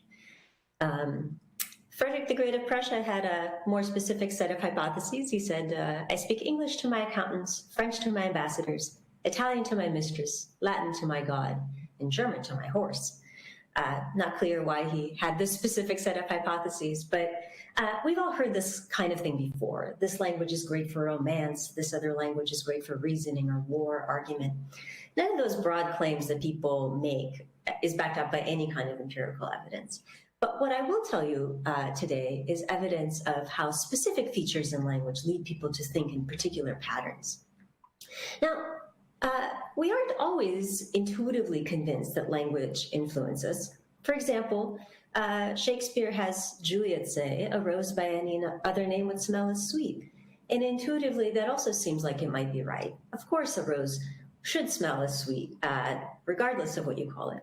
That actually turns out not to be true. People have done research on this, and a rose doesn't smell as sweet if you give it to people in a paper bag and say it's grass. They don't think it's as pleasant. So Shakespeare turns out to be empirically wrong on that count. Let me give you a couple of my favorite examples of how thinking about even very basic domains differs across languages. I'll start with the notion of time. Of course, time is a critical feature in your work. Time is also the most frequent noun in English. We seem to be obsessed with time. And the way people think about time differs from place to place. For example, in a lot of European languages that are written from left to right, people will mentally lay out time from left to right. And the way we'll read all kinds of visual patterns will go from left to right. So in this little Nestle logo for a nutritional supplement for kids, it's really easy to read it and say, okay, this is a product that helps my kid get stronger and walk. When they started marketing this in Arabic-speaking countries, Arabic is written from right to left, well, they ran into a problem because if you read this logo from right to left, it becomes quite puzzling what this product would do for your child. So depending on how your language is written, just this basic fact, mentally you will lay out time in different directions. People also differ in whether they think of the future as in front of them or the future behind them. So we like to think in a lot of European languages that the future is ahead. We say the best is ahead of us, the worst is behind us. But in some languages, it's exactly the opposite.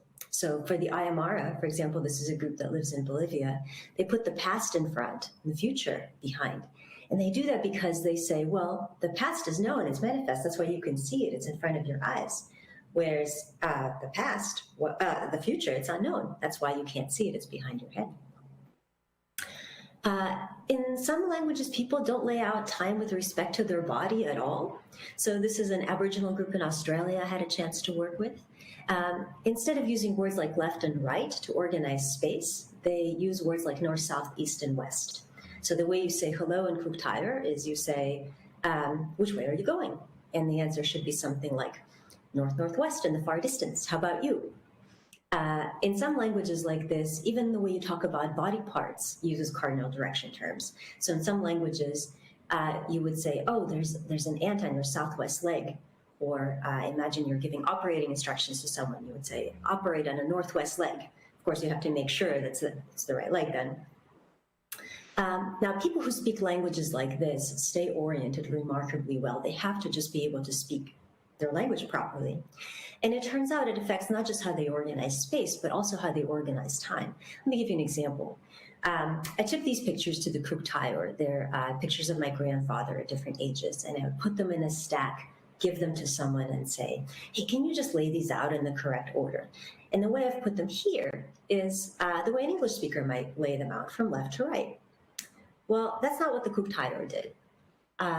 If they were happened to be sitting facing south, they would lay them out from left to right.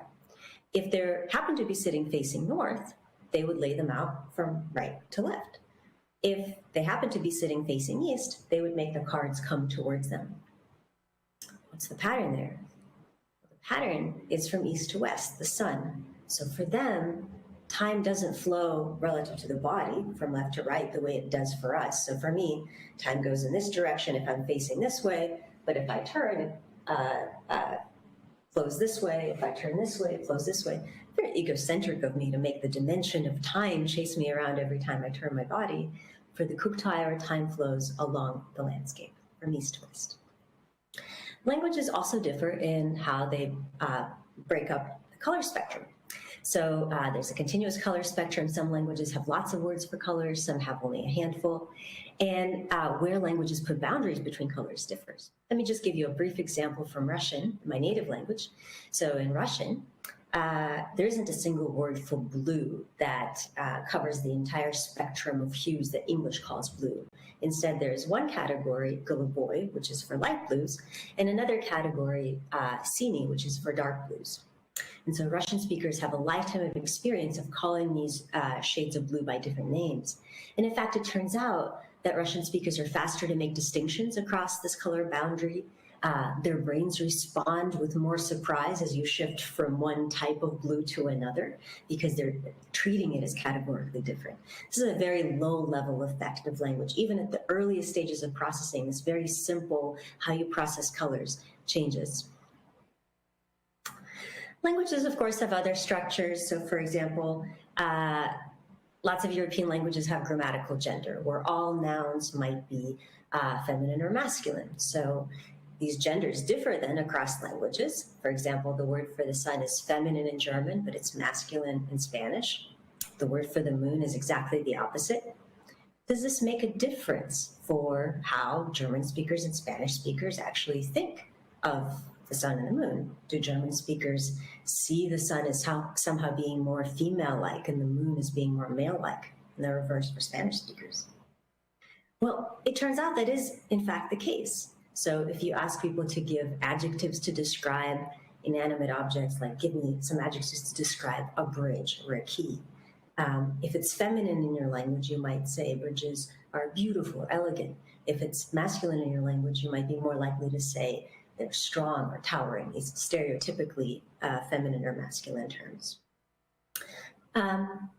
And this extends even to artifacts that we create. So for example, if you go to an art gallery and look at a sculpture where an artist has tried to sculpt justice or peace or time, the gender of the body representing justice or peace or time is very highly predicted by the grammatical gender in the artist's native language, right? So if it's grammatically feminine, this little quirk of grammar then gets reflected literally in stone, gets carved in stone. Languages also differ in how they describe events, sometimes around important things that affect our sense of personal responsibility, liability, blame. So, for example, if you observe an accident like this, if you let people watch someone accidentally breaking a vase, if you describe it using direct agentive language, you say, he broke the vase, people are likely to blame the person more, and they're also likely to ask for more in damages, right? Say the person is more liable for the damage, as opposed to if you say the vase broke or the vase broke itself, it so happened to him that the vase broke. And languages also differ in how they tend to describe accidental events, and as a result, speakers of those languages remember the events differently, remember different things about the events, depending on what is emphasized in their language. Now, I've given you a few examples of how thinking can differ across languages. I've given you one example where there are big differences in how people lay out time, right? So it can go in completely opposite directions.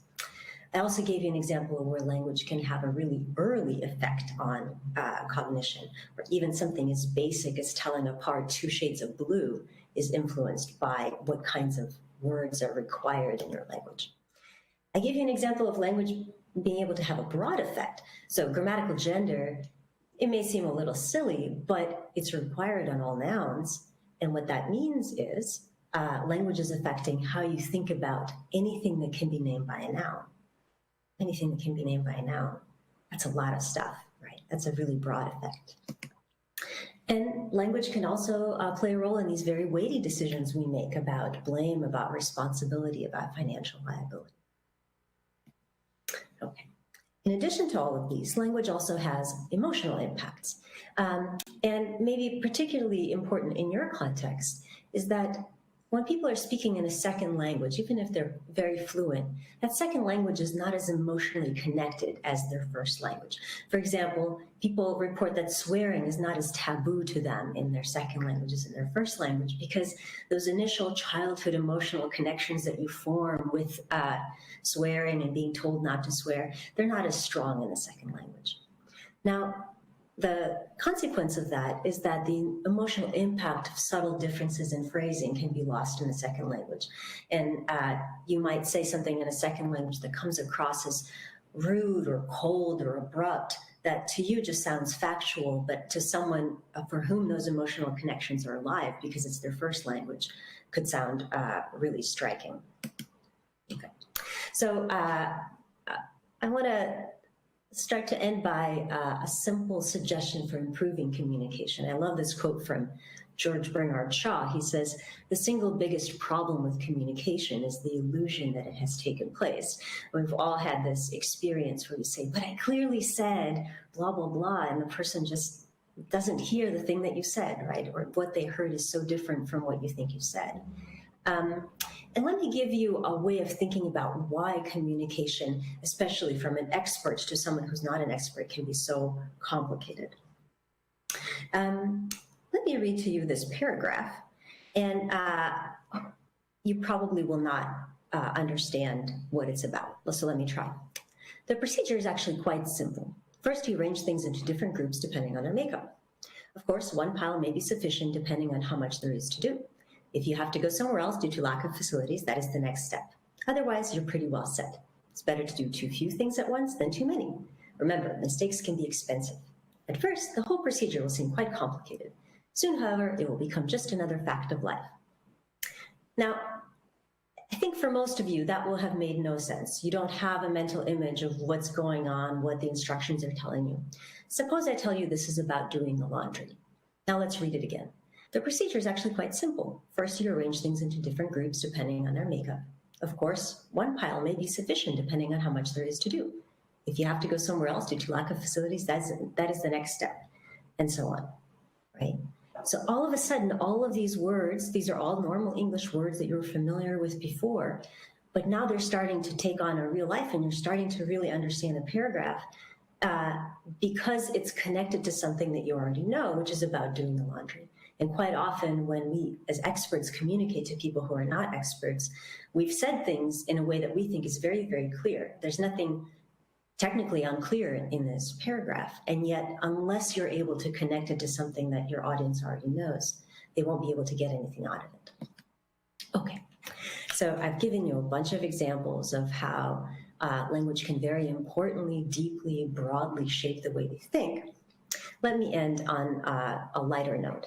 Sometimes language seems ineffective. So for example, the US Congress renamed French fries into freedom fries a few years ago.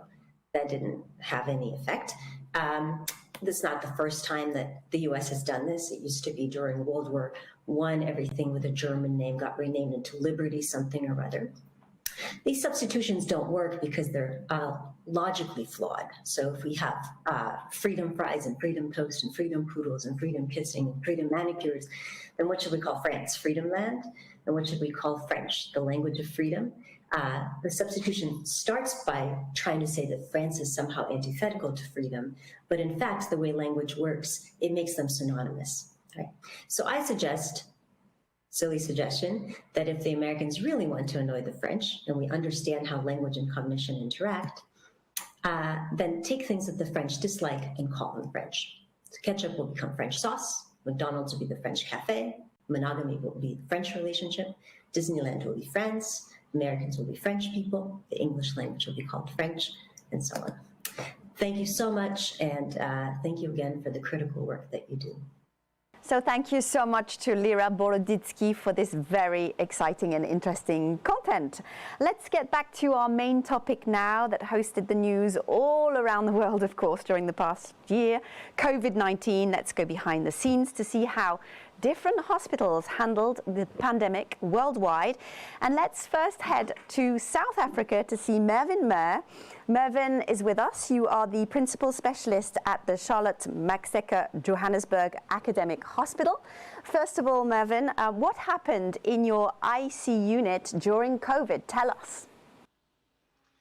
Thank you very much. And before beginning, I'd just like to pay humble and very significant homage and tribute to all the absolutely courageous heroes and healthcare workers around the globe. I think everyone has done an absolutely remarkable job.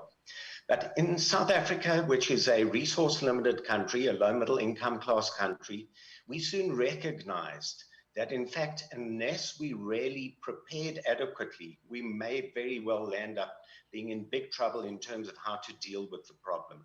So preparation was absolutely paramount, and we had 3 or 4 months of time versus elsewhere in the world to prepare adequately. And one of the things that we recognized bearing in mind we only have around about 35 to 45 functional practicing intensive care specialists in the whole country, for a country of 60 million people, was that COVID, despite the challenge, also brings opportunity. And I think that was a very important issue. And so within very little time, following the preparation and appropriate communication, we recognized we had to expand our existing facilities, not necessarily to create field hospitals, but to maximize what we had in-house. And so within 6 weeks in my own hospital, which was designated a major COVID referral center, we in fact had more than doubled, effectively trebled our ICU capacity. We hired staff, we started nursing upskill programs, and to cut a long story short, we were able to manage where at one point in time, we were the 4th or 5th most afflicted country in the world, everything that we in fact had. It was not easy, and in fact, one of the things that I have to emphasize is that being poor doesn't mean poor care. In fact, excellent and sound practice with good quality care is possible. And what we aimed to do was maximize the simplicity and the principles of care so that we could get things correct most of the time. And in fact, many of the outcomes were very, very favorable. At the outset, we didn't have what everyone else had, ventilators and high-flow nasal oxygen devices, but we maximized, we utilized, and in fact, we improvised with creativity and innovation, and eventually many of those entities prevailed, and we were actually able to confer what I believe was really excellent care in the face of potential adversity, and we've always endeavored and aimed and aspired for excellence with passion and with purpose, and it comes with a spirit that can only be recognized in a developing country and in a continent such as which I practice in Africa, where we went about things with the spirit of Ubuntu, which means to actually go about and practice care with compassion and with humane elements associated with it. So at the present moment, we in fact have an expanded facility. We've probably advanced intensive care 10 to 20 years ahead of where the wheel would have turned, with the recognition that in fact we had to do that. And so as our surge has decreased a little and we're waiting for our second surge, we're in the midst of summer at the present moment, and numbers are starting to build up again. In my own hospital at a point in time, just to share the elements, we had packed ICU, 250 to 500 patients within the hospital. South Africa, in fact, has had around about 21,500 deaths and about 800,000 individuals who've been affected, which is probably a gross underestimate because we don't have the same testing capacity. But we were 4th or the 5th most afflicted country in the world at one point in time. But I think the important legacy that will be left is that we've been able to maximize, expand services, start nursing upskill programs, bring intensive care to the fore, because it would not have been possible without intensive care. And I can tell you right now as we speak, hundreds, if not thousands of non-COVID lives have been saved because we've had expanded facilities where patients would not necessarily have had the option of intensive care therapy or even the option of going to an intensive care unit. And so maternal mortalities have been obviated. Big cancer surgery has been allowed to actually happen. Trauma has been dealt with, and many other complex medical cases where individuals would not necessarily have had the possibility. And very lastly, just to share what we did do in a simple fashion, because if you do the simple things well, most of the time you will have a successful outcome. What we were able to do, and we're just busy analyzing some of that data, where after all this preparation, appropriate communication, sorting out our own PPE issues, we were actually able to, I think, deliver care of excellence in a simplistic fashion, doing all the correct things. I'd like to believe in the correct way. There's only one way to do things. That's the correct way.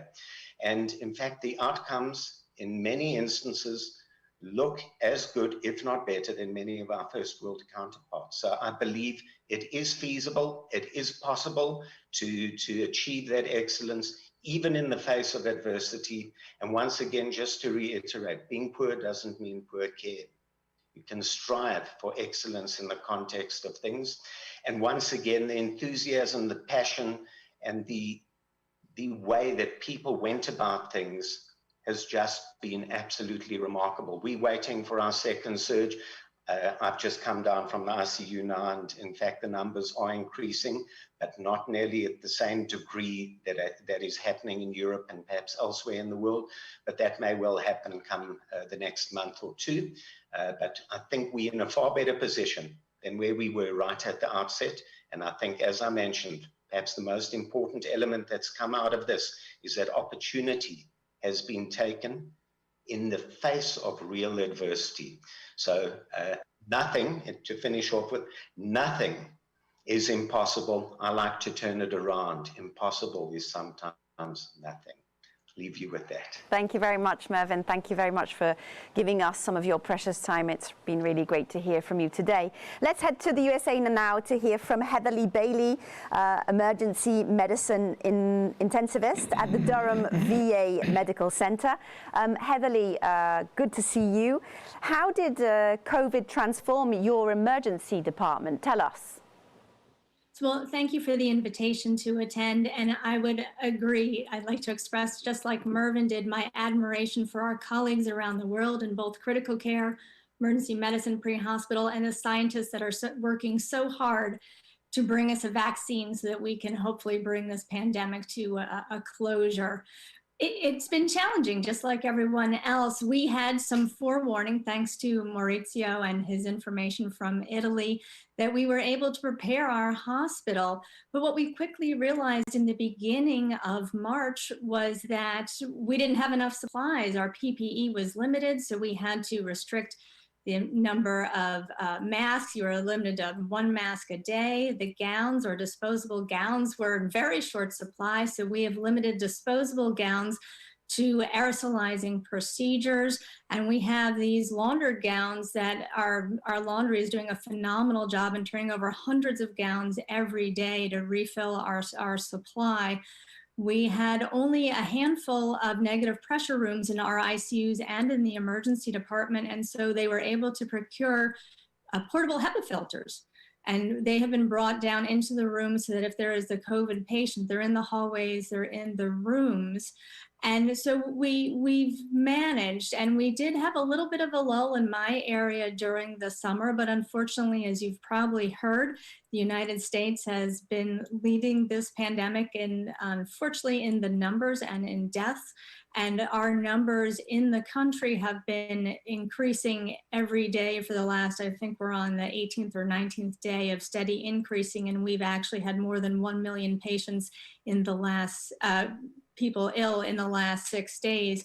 And one of the challenges we're facing now is that we've had so many staff that have contracted COVID, both from in work and in their daily lives. You know, just going to the grocery store, as you know, is not a safe thing, even though you're masked and doing your best to stay safe. So one of our big challenges right now is staffing, making sure that we have adequate people to care for our critically ill patients. We've had to close sections and we've all had to work harder. I just worked last night and I left several hours later than I was supposed to, just because of the need for help in the system. But I think that we as a team have come together. We really try and watch out for each other. If we see that someone is a little bit tired and maybe is not appropriately donned and doffed, we watch out to make sure, especially our house staff that change out a lot, they really I think have been a bit challenged with both their education, because it's been so different. But I think that our level of care has increased, as Mervyn has said, and I think that we are all grateful that we see a potential end with the vaccines that will hopefully make a difference and allow us to be able to go back to some semblance of normal, but maintaining a vigilance. So thank you for the time. And thank you for your witnessing today. Thank you very much for being with us, Heatherly. Let's now move to South America, to Argentina, to see Elisa Estensoro, Director of the Medical Intensive Care Unit at the Hospital Interzonal General de Agudas, General San Martín de la Planta in Buenos Aires, Argentina. I think all the Argentinians that are watching us are laughing at me with my accent, but Elisa, we're really thrilled to have you with us today. Thanks for being here. What does your working environment look like these days, Elisa? Well, thank you very much for the invitation, first of all. What I must say that really we had an advantage in time because we're able to see what happened, to witness what happened in Europe and different parts of the world because, before the pandemic came to Latin America, Argentina in particular. So we had a lot of time to prepare.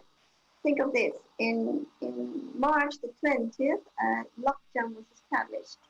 And during that time span, the government in general acquired lots of equipment, ventilators, monitors, personal equipment, and also many health personnel entered into the system, especially into the ICU.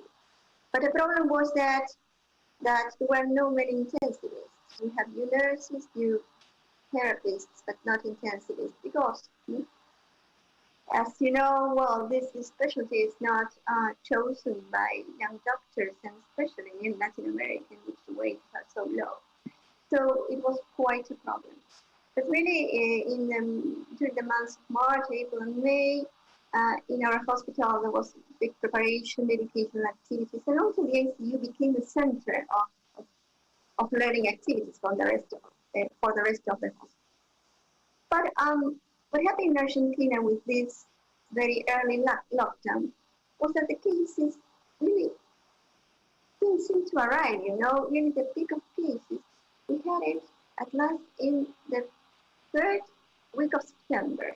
So during all the time, we are preparing for a battle that never arrived, never seemed to arrive, until finally, during the last month of August, the cases started to rise.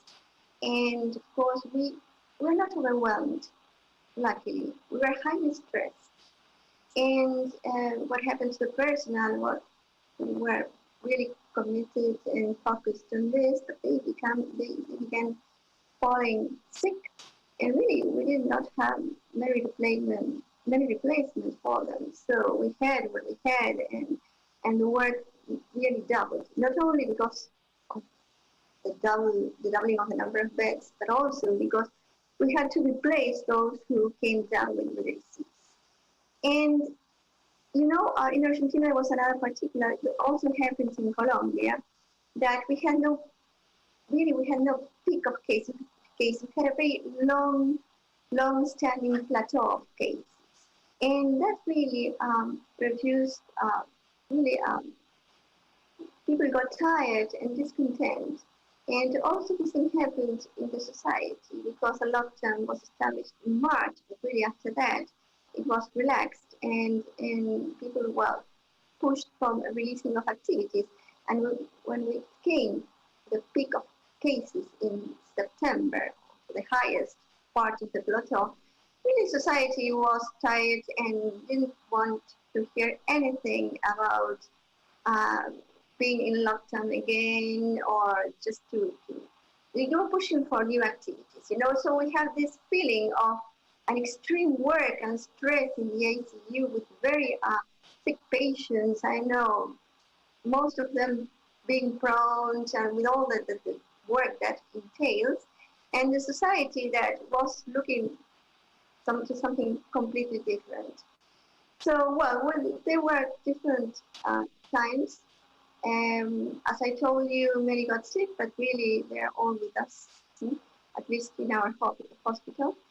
And now cases began to decrease. We are in 50% of cases in our COVID unit, and really this is diminishing. And we are looking forward to the summer, But we are still with 8,000 cases in Argentina per day. So it's still a number which should be decreased. because we are entering the summer, and while people now are in the streets, they are not taking precautions. We are not seeing isolation or distance anymore, unfortunately. So we are afraid what can happen during the next autumn. But there's great expectations about vaccination here, so we hope that maybe the second wave will not be so, I would say, intense and deadly as the first. Thank you so much for being with us today. It was wonderful to have you. Let's move on now to Asia to see Kent Doi in Japan. You are a professor at the University of Tokyo, Kent. You are also one of the executive directors of JSICM. Tell us what happened in your IC unit. Thank you very much for inviting me this very nice conference. And right now, we Japanese are facing the third wave of the COVID-19.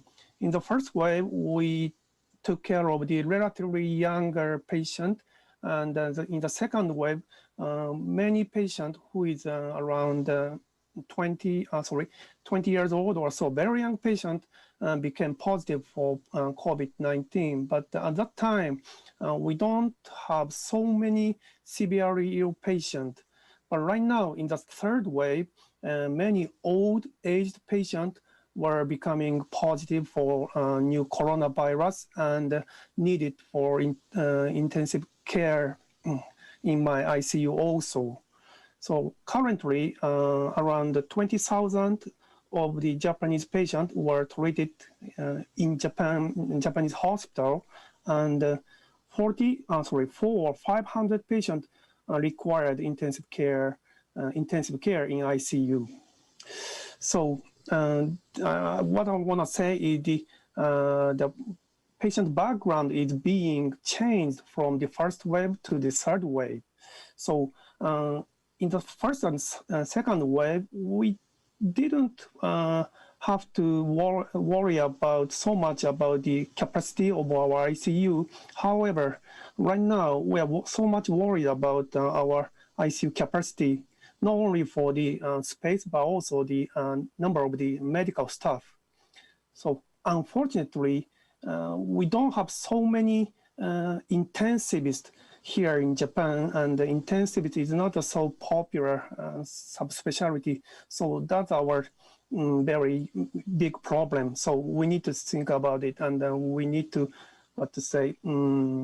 expand our educational program and to increase the number of the medical staff who can handle with mechanical ventilation and maybe the treatment with ECMO.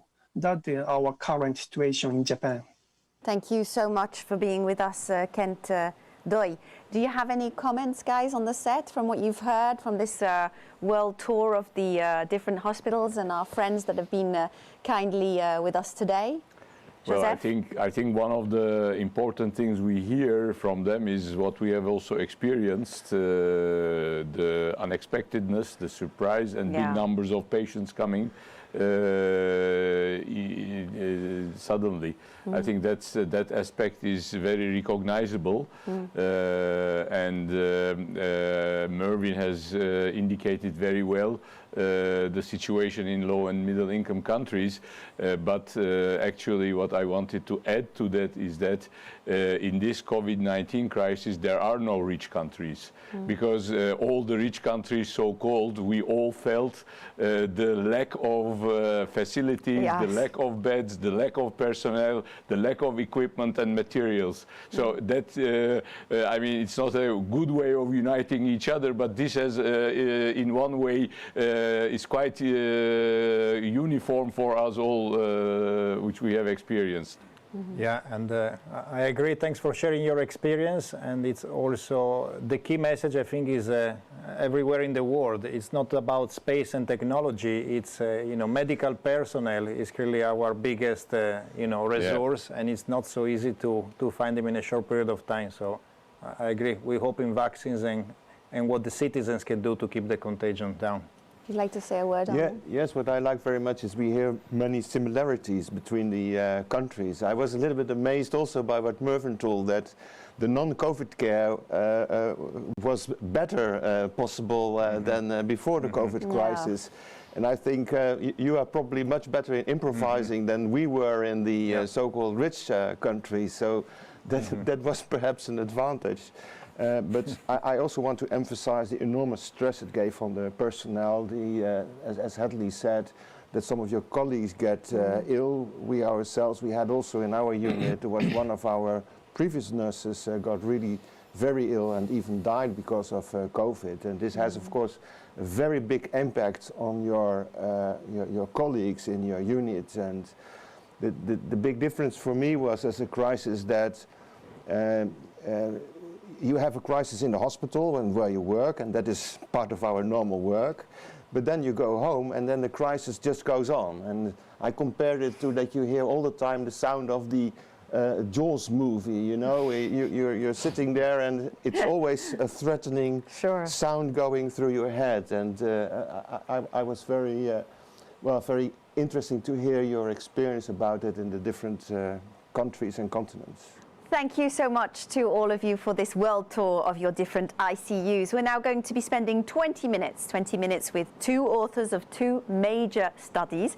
First, let's connect with Kenneth Bailey, Senior Clinical Research Fellow at the Roslin Institute, University of Edinburgh. Also, he works at the Intensive Care Unit at the Royal Infirmary, Edinburgh. Kenneth, it's over to you to tell us about your important study that you performed during COVID. Here we go. Well, thank you very much indeed. So it's a privilege to report some of the results from the recovery trial on behalf of the Recovery Trial Steering Committee. I'm very honoured to be a member of that group. The trial is led by Peter Horby and Martin Landry at the University of Oxford. I'm going to tell you about some of the key findings from the trial so far. Just going back to the very beginning of the outbreak, at least from our perspective in the UK, we were watching this happen from the very beginning of January. The scale of the outbreak was growing, and Peter Horby, who leads the recovery trial, had actually conducted 2 clinical trials in China in advance of the first wave hitting the UK. And at the beginning of the outbreak, that's of course where we thought we were going to make the therapeutic discoveries, because that's where the patients were. When it became clear that the outbreak was going to hit the UK, we got together and planned a study, and initially it took a protocol from one of Peter's trials in China, and the plan was to try to prevent critical illness. So I work in an intensive care unit. Of course, I'm interested in finding ways to treat critical illness, but it was very clear that there was a high risk that intensive care units would be overwhelmed here as they had been elsewhere. And so at a national level, the priority was to find treatments that would improve outcomes, but specifically prevent critical care services being overwhelmed. And so we conducted a clinical trial of therapeutic interventions in hospitalized patients, so at the point of presentation to hospital. Now, setting up the trial in an outbreak means that it has to be pragmatic and adaptable. So the design of the study is open label. We're not able to provide placebos and all that extra complexity that goes with it. And adaptive in the sense that additional arms can be added and arms can be removed when therapies are shown either to be effective or futile. And that's very important because as we've already seen in this outbreak, the discoveries can come quickly and practice is changing before our eyes. So the study has adapted. The study began with the first 4 interventions. A couple of them were added in the first 2 weeks, but essentially the first 4 interventions were there at the beginning. And then additional interventions have been added since. I'm going to focus on the components of the trial for which we have results. Specifically, we have shown that there's no evidence of benefit from hydroxychloroquine or from lopinavir and ritonavir. And very shortly after the beginning of the study, we showed a very strong treatment effect for dexamethasone. And of course, that's where most of the interest in this study lies. The other discoveries are important because they prevent patients coming to harm from receiving these other therapies. But the real excitement, of course, is in a treatment that's effective, which is, for us in critical care medicine, a very striking effect size. The setup of the study was extremely fast. The steering committee came together on the telephone on the 10th of March of 2020. By the 13th of March, the first draft of the protocol was circulated, and the first patient was recruited 10 days later on the 23rd of March. The first results had an impact on the trial on the 8th of June, and that showed the treatment effect from dexamethasone, which is what I'm going to focus on.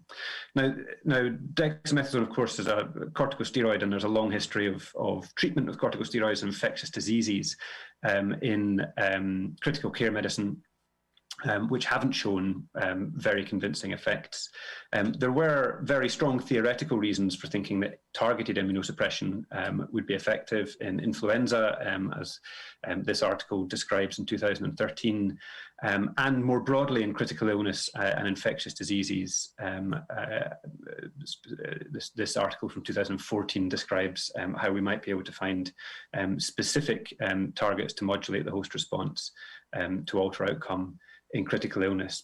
But there were many reasons to be concerned about the risks of corticosteroid therapy as well.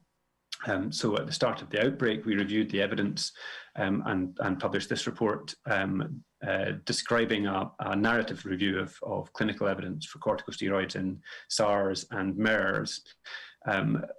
And we found that there was a real chance of harm. So we had genuine equipoise on this. We thought logically it should work based on our understanding of the pathophysiology, but there were risks, and particularly evidence from both SARS and MERS that viral shedding is prolonged in patients on corticosteroid therapy. So clearly in an infectious disease, the first place you look for the cause of the problem is the pathogen.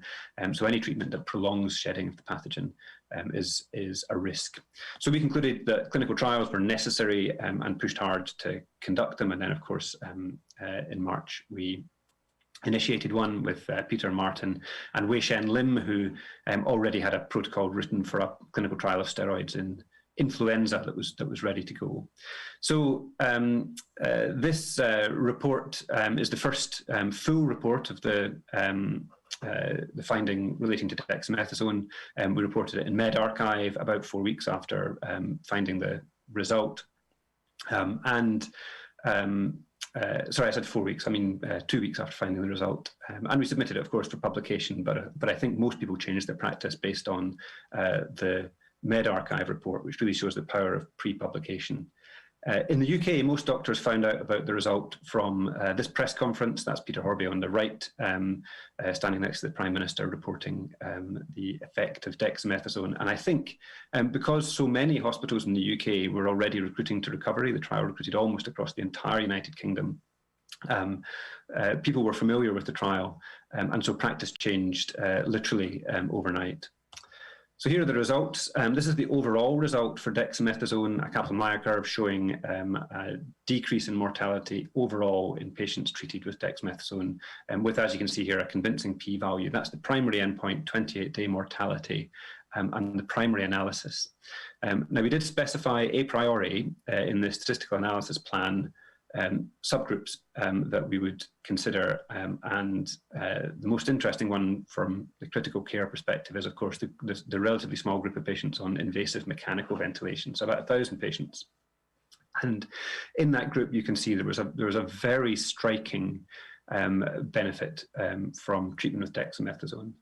That that is far beyond what we had expected, and of course much greater than the effect sizes we've seen from other studies of steroids in critical care. And I think the obvious conclusion is that the fact that these patients had a single diagnosis and relatively homogeneous pathophysiology is the explanation for why we've seen such a strong effect size from a single therapy. This is the effect in the group of patients who are hospitalized but were on oxygen only. Again, the dexamethasone mortality curve is lower, indicating benefit from dexamethasone. But interestingly, in the group of patients who were admitted to hospital but did not require oxygen, there was a trend that the confidence interval doesn't cross 1, so it's not statistically significant, but there was a trend towards higher mortality in that group. This forest plot shows the important result, the primary endpoint, and the composite analysis of all participants at the bottom. So that's the foundation of everything. That's why we know the treatment works. But we also looked at the other a priori defined subgroups. And there are some interesting signals here. The specific one that I would like to draw your attention to is time from symptom onset. So patients who reported having been ill for more than 7 days at the time of randomization were more likely to benefit from treatment with dexamethasone. So the treatment works in severe disease, severe respiratory disease, and disease that's been present for more than 7 days. And that's consistent with the growing paradigm of COVID-19, where there's an initial phase of illness with high viral load, followed by a second inflammatory phase in the second week of illness. This plot just shows the key severity subgroups again. So the group with invasive mechanical ventilation, in whom there's an extremely striking benefit, and the group who did not receive oxygen. I think it's worth reflecting, just looking closely at this plot, that there is an element of good fortune in this result, because of course we all believe that dexamethasone is effective because of this primary result that shows that the overall treatment effect is strongly towards benefit and strongly significant. In the guidelines now, patients in these two subgroups receive the treatment with dexamethasone. But if the effect had only been present in a subgroup, I think it would have been much harder to convince ourselves and others that the effect was real. Now, this subgroup effect, the trend is statistically significant. A chi-squared test across all three categories does reveal a significant evidence of heterogeneity. But during the outbreak, there was probably a change in the admission pattern in hospitals in the UK. And the size of this group who didn't receive oxygen compared to this group who who received invasive mechanical ventilation is the determinant of where that final result ends up. So that if we were to increase the size in imaginary data, these are not real data, of course, but if we were to increase the size of the no oxygen received group just by admitting more patients to hospital who don't need oxygen, then the overall effect in the study would have been a null, even though the therapy is clearly effective in patients who do require oxygen. It is interesting to consider where we might go from here, and so I'd like to finish by telling you about some more evidence that we've just reported that finds multiple genetic associations with severe illness, critical illness in COVID-19. The fundamental challenge in modulating the immune response is identifying specific targets that will prevent inflammation but not impair the host response to the infection. And several of these genetic hits, including this one, tyrosine kinase 2, lead us directly to therapeutic targets that might do that. Tyrosine kinase 2 is inhibited by a class of drugs called JAK inhibitors, including baricitinib, which has already been proposed as an intervention for COVID-19. I'm going to stop there, but I must acknowledge, firstly, of course, Peter Horby and Martin Landry, who led this work, the extensive group of people across the whole United Kingdom who worked extremely hard to deliver it, and of course the patients and their relatives who participated in the study. Thanks very much. Well, thanks to you, Kenneth, and please stay with us because we'll be back to you in a few minutes for some questions. Right after hearing a fellow colleague of yours, a researcher, his name is John Beigel. He's the Associate Director for Clinical Research at the Division of Microbiology and Infectious Diseases at the National Institute of Allergy and Infectious Diseases. John, it's over to you to tell us more about your study, please. Well, first, good afternoon. Thank you for the invitation to present. Just for background, I actually am trained in infectious disease and critical care. Most of my research is infectious disease, but my clinical practice is mainly critical care. So I'm to talk about remdesivir for COVID-19 today, and just no disclosures. I work for the U.S. government. So there are 4 primary clinical trials in COVID-19 that are randomized and give some insight into remdesivir. So the first was, this is a list of all 4. The first was Wang, which was out of China. That was a small study. They stopped after 237 subjects, stopped because they had no new cases. So they had the time to clinical improvement with a hazard ratio in the right direction, but they stopped premature of their planned sample size. Then our study, and I'm going to talk our study in more detail. The Spinner study was a Gilead-sponsored study, which was open label design, standard of care 5 or 10 days. The 5 days showed some benefit, 10 days did not, but they had the open label design really influenced the time to discharge, their primary endpoint. So the ones I'm going to focus, and then there's PAN, which is the solidarity study. That's just in preprint only. So the ones I'm going to focus on are mainly the ACT study, which is our study, and contrasted to solidarity. So for ACT study, it is a study of hospitalized adults with SARS-CoV-2 by PCR with evidence of lower respiratory tract disease, and they're randomized 1-to-1 to receive remdesivir or placebo. That continues for 10 days or until they are discharged. This is the ordinal scale we had set up. And this is the population enrolled. So any of those 4 categories, hospitalized, anywhere from not requiring oxygen all the way to mechanical ventilation or ECMO.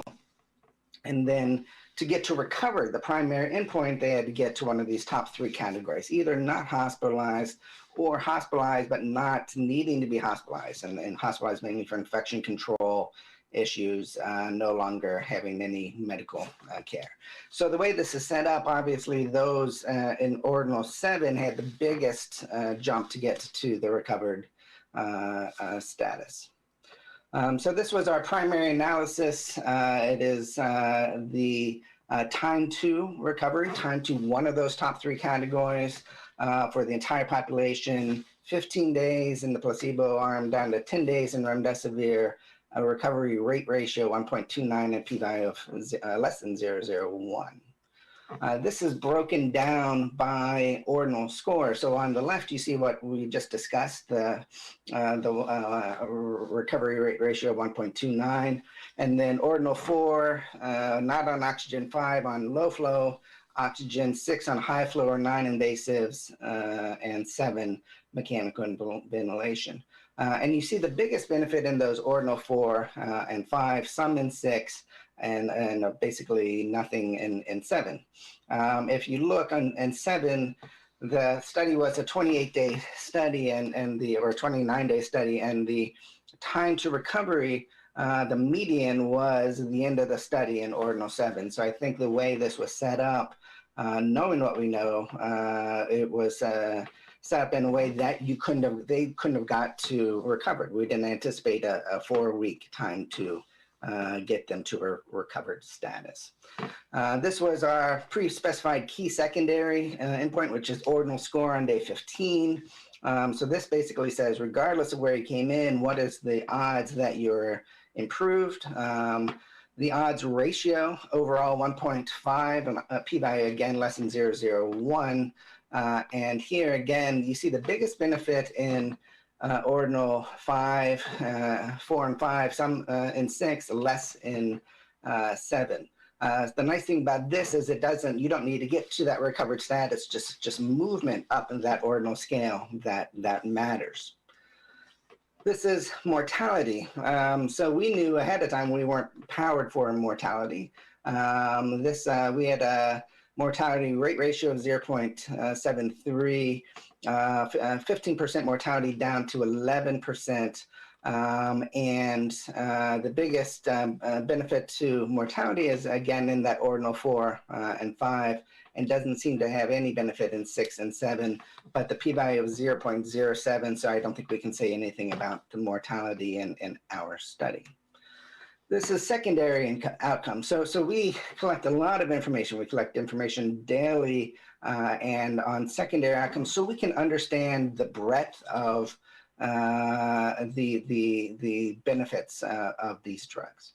If you look, there are less days on oxygen, less new use of oxygen. So those that came in and not requiring oxygen, how many required oxygen at any point in the study? Less new use of non-invasive, less days on mechanical ventilation, less new use of mechanical ventilation. These are more secondary endpoints. So time to 1 step, time to 2 steps, all benefit the remdesivir arm. So the way I would wrap up the Act 1 is remdesivir improves outcomes, time to recovery, and ordinal score on day 15. The multiple secondary outcomes are also supportive of that same effect. Mortality was lower, but we didn't show it. We weren't big enough, we didn't show it. So in contrast, I want to talk about the Solidarity study. So Solidarity study is a trial on hospitalized COVID-19 repurposed for antiviral treatments. This was done in 405 hospitals in 30 countries. 2,700 people were given remdesivir, 4,000 common control, of which around 2,700 were used for comparison. So in this study, and this is again only available in preprint right now, but hopefully will be published in the next week or two, that the recovery rate ratio, the mortality ratio for this 0.95,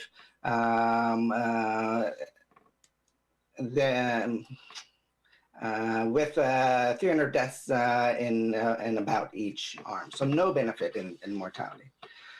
So what are the issues with the Solidarity study? So the Solidarity study was not a placebo-controlled study. It does add complexity. I agree with the prior statement, but it is also helpful to avoid any treatment assessment biases. It does, Solidarity did not require, or at least it did not specify how they required confirmation of infection. In fact, it suggested that a confirmation was not required. There was no on-site data monitoring.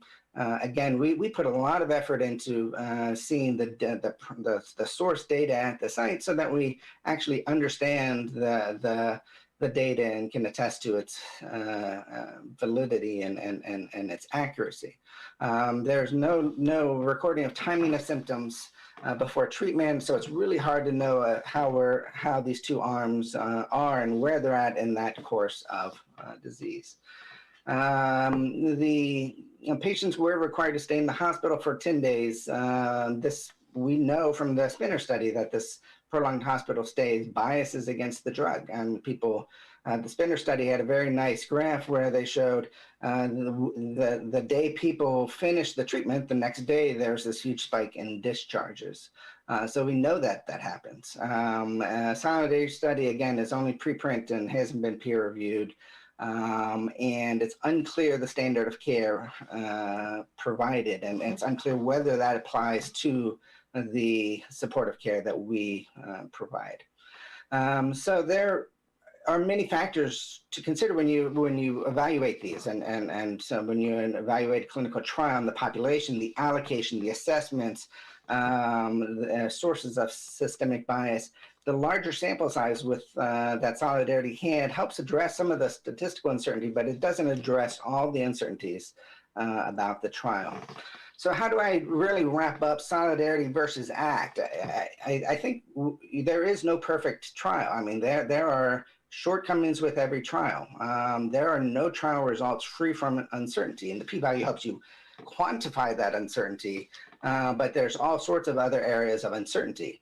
And so we have to consider the totality of the data and the quality of the data. Bigger trial helps some, but it doesn't, but a bigger trial with more uncertainty is not necessarily better. So does remdesivir improve mortality? I think that the current data is that there's no mortality benefit. Is it helpful based on Act 1? Yes, I think it's helpful. And I would say solidarity doesn't negate Act 1. I think these are just, you have to use these together to understand the value of remdesivir. So just to wrap up, I would say solidarity has benefit for hospitalized subjects, time to recovery, multiple secondary endpoints. We weren't powered to show any one subgroup. With 1,000 subjects, it was still small to show that sort of benefit. The smallest benefit was those in mechanical ventilation, as we discussed, and I think the emerging paradigm, we would all agree that probably makes sense. Remdesivir has not been shown to have a mortality benefit, but I would say that the clinical benefits translate to less resources, and those are especially important during strained healthcare systems like we see in a pandemic. So again, just like the recovery trial, this is a huge amount of work by a huge amount of people, many sites, 10 countries.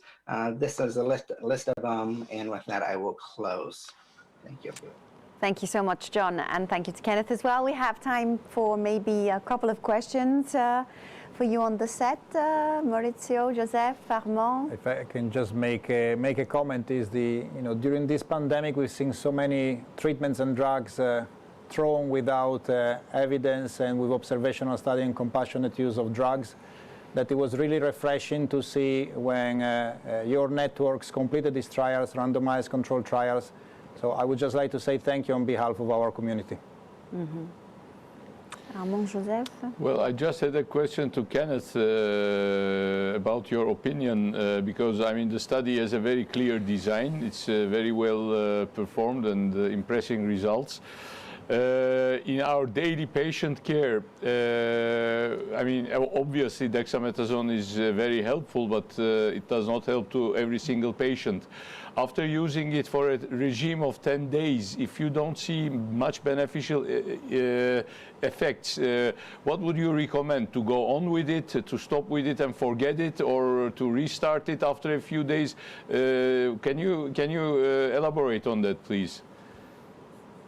Well, I should caveat my answer by saying that the simple answer is we don't know. We don't have hard evidence on which to base that judgment. It's something that we've debated a great deal in my unit, I'm sure in many others. We know that dexamethasone has a massive effect on mortality. It clearly suppresses the underlying pathophysiology of COVID-19. And if the patient looks the same at 10 days as they did on day 1, then I think it's logical to continue. But at that point, it's a clinical judgment. And in some patients, of course, other factors have taken over. In many cases, by that point, we suspect secondary bacterial infections. And so we have to make a clinical judgment. Okay. Okay. Armand? Yes. Well, I share the congratulations that Maurizio just did. In my view, you are just heroes to have performed such a study in such difficult times and studies that the world was waiting for. Of course, a little bit disappointing that for us as intensivists, as for you, John, that remdesivir was not reducing mortality, despite the fact that mortality is quite high in the population. And the other thing is, of course, that there is no study now with the combination of dexamethasone and remdesivir. So I would like to ask you, how would you see that we proceed? What would be the next step? Yeah, I think it's almost impossible to go back and evaluate the combination of remdesivir and dex, because they each have shown benefit. So at least in the US, it would be very difficult to conduct that sort of study. But you're right, we actually have no evidence of how they work together. Now, the sweet spot for Dex, as was stated, is those on mechanical ventilation. That's the biggest benefit. That's the place we had the least benefit. So I actually think that the combination intuitively makes sense, that early when there's viral replication, there's remdesivir, late when there's inflammation, there's dexamethasone, but we have no data to actually support the use of them together. But I don't think we can go back and fix that at this juncture. Kenneth? Well, thank you. So I agree completely with John. Thank you for your kind words. Of course, they're primarily directed at the leadership of the study, Peter Horby and Martin Landry, and a huge team of people. I think we're going to have to accept in COVID-19, as we have for decades in critical care medicine, that there are some things that we're not going to have evidence for. Because, of course, we're now not going to randomize patients to not receive dexamethasone. Our objective, I think, has to be to improve upon the substantial mortality benefit that we've already seen. I personally think in intensive care, that means more targeted immunosuppression and finding ways to target the inflammatory injury to the lungs without harming the immune response to clear the virus and other pathogens like bacteria and fungi. Okay, thank you. Very good. Thank you so much. Thank you. Yeah, we'd like to thank you warmly for being with us, Dr. Kenneth Bailey and Dr. John Beigel. Thank you again.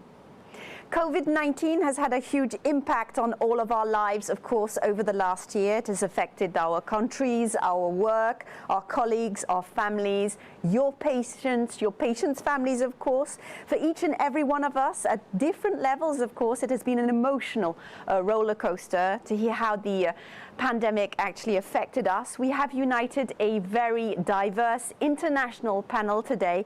We have with us Flavia Machado, professor and head of the intensive care section of anesthesiology, pain and intensive care department at the Federal University of Sao Paulo in Sao Paulo, Brazil. Nice to see you, Flavia. How are you? I'm fine, thank you for the invitation. Great. We have Sheila Mayatra from the Department of Anesthesiology, Critical Care and Pain at the Tata Memorial Hospital, Mumbai in India. Sheila, you're with us. Are you good? Yes, thank you. We have Janet Victoria Diaz from the World Health Organization, who is the clinical management lead for COVID-19 and who was also involved in supporting various aspects of the World Health Organization's response to Ebola. Janet, are you good? Yes, thank you. Happy to be here. Great. And we have Enrique Terol, Policy Officer in the DG Santé Unit B3 of the European Commission. Enrique, can you hear us? Yes. Good morning, thank you. Loud and clear. So, dear friends, thanks so much for giving us some of your precious time. We want to hear your story. The COVID-19 pandemic has presented multiple challenges to the healthcare system around the world. First of all, I'm going to head to India, to Sheila from the Tata Memorial Hospital. When the first wave hit you in India, Sheila, how did you apprehend this situation and how did you feel at that given time? Thank you. So initially there was a lot of panic and there was this feeling of fear. We were very disorganized. But with time, what happened was we had a better understanding of the situation. We were better organized and things got sorted out. However, as you know, we are still in the first wave of the pandemic. So we haven't had a break since March. And our healthcare workers have been working continuously, though the number of cases now have been going down in India. There has been no break. So though we are better organized clinically and things are sorted out, people are really exhausted. And though this hasn't been objectively tested, there's a lot of burnout among the staff. So this is something that we are really concerned about at the moment. And though we've tried our best to give them breaks and time off, it hasn't really been possible because we've had a lot of the staff or teams turning positive, going into isolation. Sheila? So this has really... Sheila, are you getting any psychological help to help your staff? How are you coping with all of this burnout? Right. So this has been quite recently initiated and we are doing counseling. We're also doing it personally for our residents and making a conscious effort because we don't have so many counselors available. So though the hospital has one, we are trying to engage with our residents and with our fellows and ask them about our well-being, something that we weren't doing initially because we were so overwhelmed with the work. But this is something we have started doing on a daily basis, and I feel it will help them. But this is our current biggest challenge. Great. Great. Flavia, I'm going to go to you now. What were your main priorities when the epidemic broke out, and what did you do to protect your teams? Flavia, can you hear us? Yeah, I can hear you. I think that the first priority was actually the safety of the team, because we believe that the team, of course, everyone was afraid, but if the team felt that they were protected, that the things that they had to do to protect themselves were quite clear, we believe that we would do this better. So our first priority was training everyone in small groups, but everyone get individual training on how to use PPIs and how to behave inside the units, inside the cohorts. So I think this was our first priority, and I think we did it quite well. We have a very low prevalence of positivity in our team. And so people feeling that they are safe, they are able to work better. And we also reduce burnouts. Mm-hmm. Armand, maybe you can identify with these witnessing here from these two people in the different countries, in India and Brazil. You're in Amsterdam, is that correct? That is correct. Yeah, I recognize this, and it also makes me point at the fact that there is the big risk of a disaster that is outside COVID, and that is disaster of exhaustion of all the workers. And that does not only include the people that work in our unit, but also ourselves. How do we protect to get this? Because if we are after a situation after the COVID and then we all exhausted, the patients will still come. Mm-hmm. Yes, of course. Let's head over to Janet now from the World Health Organization. You've been leading the clinical management response to a pandemic that we've never, ever experienced before. I mean, this is unprecedented. I guess this is a high-pressure job for you. So how was it for you, and how did the clinical and the scientific community support you, Janet? Tell us. Thank you for the question. Indeed, it has been an extraordinary challenge to put this all together so quickly, like everyone working so hard to try to figure out what are the global goods, what are the products that we need to develop quickly so that frontline clinicians, that ministries, member states have the tools needed to work against COVID in such a rapid time. And I think the time, maintaining quality, maintaining efficiency, and doing that put a lot of pressure. But I have to say, the international community, the networks, you guys, others around the world, everyone was ready to work with us, to support us, to join our networks, to join our guideline development panels, to be in the scientific advisory groups that advise WHO. I think so. In solidarity, we were able to do it, but I do think it's been quite a difficult journey thus far. Thank you. Maurizio, you'd like to comment?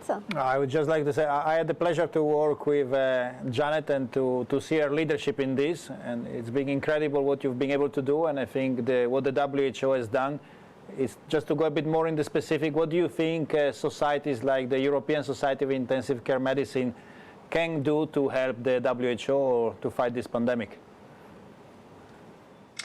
I feel the phase we're in, right now is obviously we develop guidelines and we have the support. You actually support us in that process, and many other colleagues. I think country support. I think, there are various countries in the world that need more support with education, with training, sometimes with resources. And I think using the ESICM as a technical network that can support countries, not just within Europe, but outside of Europe, and maybe we can find a way to collaborate and coordinate that type of, because we get many requests to support countries around the world, and maybe that's an opportunity for us. We will be happy to look at that and see if we can really help.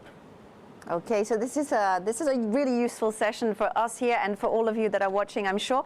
Enrique Terol, I'm going to come to you now. You are the DG Santé. You've been creating a network of clinicals to share information across Europe, and this has been going on for quite a while. So how did this effort play a role in the COVID-19 response, Enrique? We hope we supported somehow the clinician. It was complicated at European level to coordinate all the efforts together. The European institutions, they are quite strong in all the action related with medicines, in all the actions related as well with surveillance. But we decided to try to help the clinicians at the front line, to put our bit there. And what we did was using the experience of the European reference networks, which is a highly specialized system in Europe.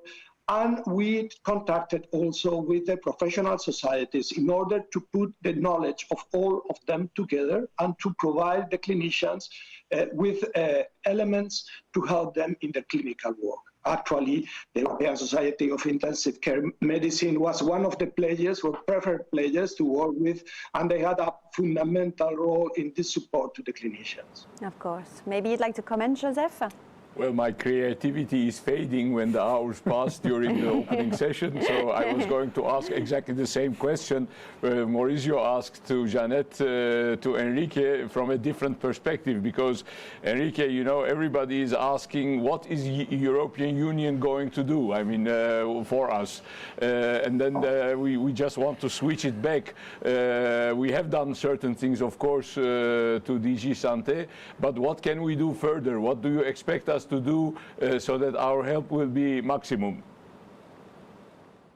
I would say that one of the most successful programs is the training program. We agreed with you in order to provide skills, intensive care skills, not only to the, of course, to the intensive care doctors and professionals, but all the doctors, nurses that are around in the hospitals, around the intensive care units, and are working with you. No, that was agreed with you, and I think that now the development of this program is being a fundamental element for the second wave management, and also to probably you were referring at the beginning with the emotional impact. No, it's not the same to be ready to know what to do, how to help, than staying there with all the stress, trying to help you in the intensive care units. I think that that's fundamental. Okay, it's heard, and thank you so much, Enrique, for sharing with us. As we were preparing this roundtable with Armand, we were talking about moral injury, and what Armand explained to me about that was the feeling that you can't do everything in your power to help your patients. You kind of feel this guilt kind of thing because you don't have the means to help them. I'm coming to you on this question, Sheila. Did you feel that? Yes, indeed. In fact, the challenges were really unique. And one of the biggest challenges we faced after we got sorted was that we couldn't engage so much with the patients and the families. So the patients felt very isolated. We couldn't, because, initially because of limitations of PPE, we couldn't have the families visiting them. And this was a real challenge because, they were so much in isolation. We couldn't, we had not much control on the situation. We couldn't spend as much time with the patient as we wanted to. And I'll tell you an interesting episode. I wanted to, communicate with some of the patients, and I said I should make a conscious effort to do this. And I started speaking with one patient on a daily basis, and I realized that the next day, the patient didn't identify that I was the same person. And that's when I realized we are looking at them as normal patients, but they are looking at us all in PPEs, and we look all the same. And after that time, I started putting my name and putting a picture in front of me so that they could relate to us. So I think isolation and lack of effective communication has been the biggest challenge we're really facing with patient care during this pandemic. How do you feel about that, Maurizio? It's a similar feeling for you? I completely relate. The biggest challenge for us with the restrictions of family visiting has been not having families there at the bedside. Not just when patients die, everyone talks about that. We want families there for the patient to heal, to be cured and to go out of the intensive care. And also the communication has been a huge problem, exactly for the issues. What we like to say is that we learn to smile behind the masks and with our eyes, but it's not really the same thing. Of course. Can I just add something to that? Because this is a very important issue. especially when we are becoming or trying to become more and more friendlier to our patients and the family. I mean, we have seen cases that because we could not let the family go in daily to look at their loved ones, you saw at a certain moment that when they were allowed to go in because the patient was in a very bad state or maybe they were dying, they could not recognize their patient because it was changed so much. ICU changes people, but if you are there daily, then you see the change slowly and gradually. But in this case, after 3 weeks, you can't even see, you can't even realize that it's your family member. That was very sad. Yes, very, very difficult. Armand? Yeah, I would be very curious to know, because we hear about, in fact, the suffering of the healthcare workers, that they have the feeling they cannot do what they think is best for the patient and what they normally do. And this can be detrimental for the healthcare worker, for the nurses and for the doctors. So I would be very curious to know, how do you deal with it, especially, Sheila, as I understand it, for you the first wave is still continuing. This is really a big battle of exhaustion, and how do you deal with it? Do you have tips and tricks for others that you have learned? And also for yourself, of course. I think one of the important things that we've learned is that it isn't really possible to be a hero at all times, and there are limitations, and you also need to take care of yourself. Because a lot of my colleagues who tried to be very heroic, got infected, and then we had limited staffing. So, distribution of work, better planning, organization, and, repeated counseling and getting help from other services. I think this has been a real strength for us, because we started with training doctors from other specialities. I work in a cancer hospital, so we had medical oncologists, surgeons, etc. being trained. So we started getting them into the intensive care unit to help the staff. I think that has been a really useful resource, because we don't have as many intensivists in the country as we would have wanted, especially initially when we were overwhelmed with the situation. So this has really helped us here. Yeah. I'm going to go to Flavia now. Flavia, the crisis obviously takes a big toll on your personal life. You can't just leave your problems at work, as maybe it was a little bit easier to do that beforehand in some ways. But now, I mean, we're all going through this crisis together. Everywhere you go, when you walk around the shops, you're thinking about COVID. And you're also, as a doctor, thinking about protecting your family. How did you deal with looking after your loved ones? Well, we were in strict isolation at home, and I believe that most of doctors in our team did the same. And my kids, they have 20 and 18, and they were just self-locked down for all this time. And I believe that it was at least good that on the last couple of 3 or 4 weeks, we had a relaxation of this, because it is quite complicated, and I believe also generating burnout to be inside the house for so long. So now they went out a little bit, and now they are locked down again. They self-lock their mind. So I think that one of the things that make things better in our families is to give them feedback and to tell them what we were doing. So I had the chance to share with my family some of the bad cases, because sometimes I was crying at home, and I had the chance to share with them the good things, like what we did in our 100 discharge party at the unit, or I always show them the videos and the nice messages that the patients and their families, those who die or not, send to our team. So I think that one of the secrets is to get our family participating with us in this fight and get them proud of what we are doing, because then we're going to be easier for all. And the energy that our family gives to us when we do this, it's absolutely fundamental to keep going. Mostly now that we know that we are facing everything. Actually, after hearing Sheila and Flavia, I recalled certain things from the beginning of the year. Because if you look at the literature, one of the most important issues when you are preparing to such a big, major problem is to have knowledge. And the knowledge is not only medical knowledge, but knowledge is also about the seriousness of the situation. When I recall my own country, I know that this was taken much too lightly at the beginning of the crisis. And everybody was trying to convince everybody that this was not a big problem, this would pass immediately, maybe we will not be affected. And we know from the literature that this is the worst thing you can do for catching people completely unprepared. The normal way of behavior is just to tell them what is expecting us. And that's why I think we were all hit very badly during the first crisis, but at the second one, we knew what was going to happen to us, more or less. I just wanted to emphasize that as an important issue. I don't know whether there are any other ideas on this.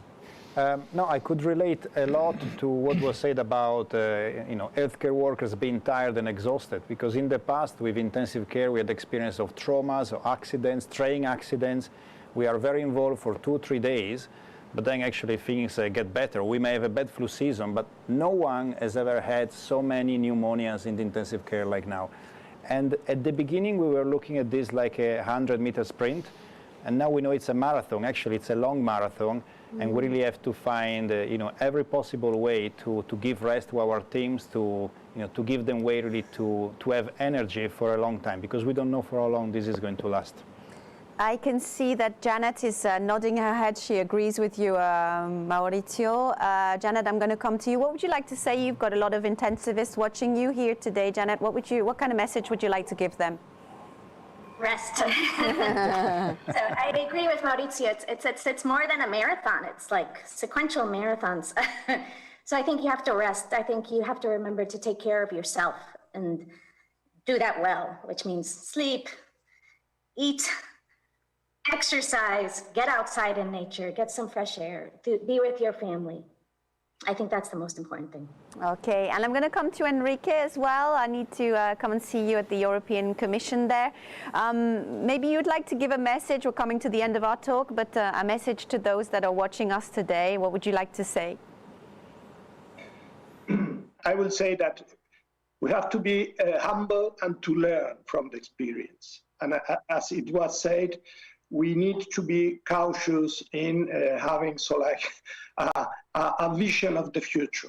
We need to be ready, and that means we need to learn how to make the system more resilient and how to support the healthcare professionals. We can not only wait that the healthcare professional will behave as heroes, as they have been behaving. We have to organize things. We need to develop new skills, and we need to learn from this capacity of adaptation. We need to be able to reorganize the hospitals, the services, and to have that prepared.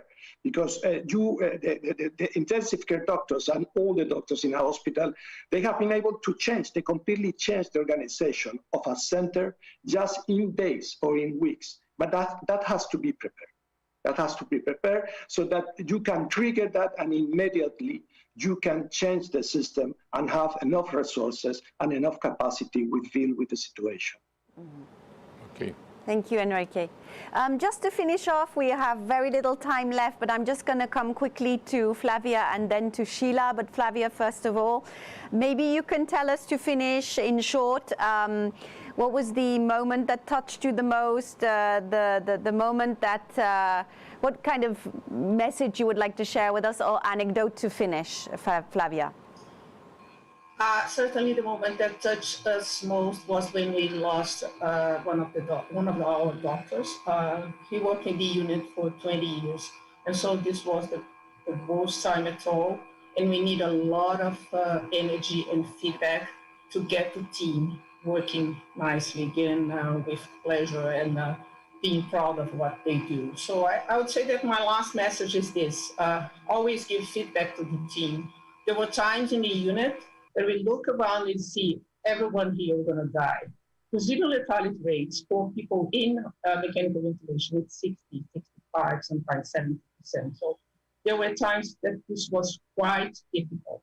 And we changed and we start to give positive feedback. We start to count lives. So there was a time that every patient that was discharged in the ICU, the patient or one of us put a small heart, a paper heart, in a board. So we are counting lives. We count the first 100, we count the second 100, and now we're counting the third 100 lives that we contributed to save. So I think that we have to change the way of doing this, not talking too much about those patients that we are losing, but rather talk about the patients that we are saving. Thank you, Flavia. I'm going to ask the same question to Sheila. I come to you for the maybe the moment that moved you the most or the most positive moment, but what would you like to share to finish? Initially there was just so much fear and panic. And it really made me wonder, how would India really cope with this? You know, we have limited resources, limited ICU beds, you know, the residents, and this was really a challenge. And what really touched me is the way you know, every person, not only the intensivists, but every member of the hospital, even outside communities, patients and families kind of came together and were working together. We hadn't seen this kind of you know, unity, even politicians, different religions. It was kind of a unifying experience of working together. And we never really seen that in a country which is so multicultural and so diverse, where there are so many differences of opinion. And that was indeed something that touched me a lot. People did that extra bit, you know. We had, you know, residents who had turned positive and had worked you know, for a while, and you know, even after immediately turning negative, they came back to work. No one was asking for the extra leave. Now, all this was really, you know, something that touched me so much, because I had never experienced this in India before. And if you see the mean age of India, median age is only 27. So we have a very young population, which is mostly working and students, and we're still in a partial lockdown. So to keep such young people at home was really a challenge. And to have people even from home, even from different quarters, coming out, doing their bit, even online, was something that really touched me and overwhelmed me. Thank you for sharing, Sheila. And thank you to all of you for sharing with us. I'm going to give a last word to each of you. Armand? Yeah, I think this was also a very big lesson in modesty, because especially in the rich Western world, we are used to control everything and plan everything, and we think that we can really arrange everything, and if we do not know something, we just ask an expert. But with COVID, there were no experts. They were not existing, and we are looking for the literature and a randomized controlled trial. There was no such a thing. And it's a big lesson, I think, for the whole world to know that things cannot be planned, and that we are really very humble beings, and we are now confronted to this, and we are going to do better with the vaccination that will arrive, to my conviction. So I think that is one of the lessons of the COVID. Great. Well, Maurizio? Just for example, just being on this round table, I think, is the symbol of how we got together and united as a community. You know, after so many months, we still don't have a lot of specific therapies for this virus, but we know much more of what's working and what's not working, because we've been sharing continuously all around the world through these networks, through events like this. And I really think, you know, sharing this way, scientific and clinical information is the way forward. Yeah, great. Joseph, the last word for you. Yeah, I think we have heard things here which are actually universal. We all have experienced these sort of things. The only thing I would like to add is that we are excellent in reacting, as we have heard, but we are not very good in proacting, and that is the prevention of all these things happening. Okay, the first one was we were unprepared, but we still know that you can prevent this with normal behavior in the street, at home or wherever, and as we have always repeatedly told, even in this session at the beginning, the prevention is not at the door of the intensive care. It begins at the public places.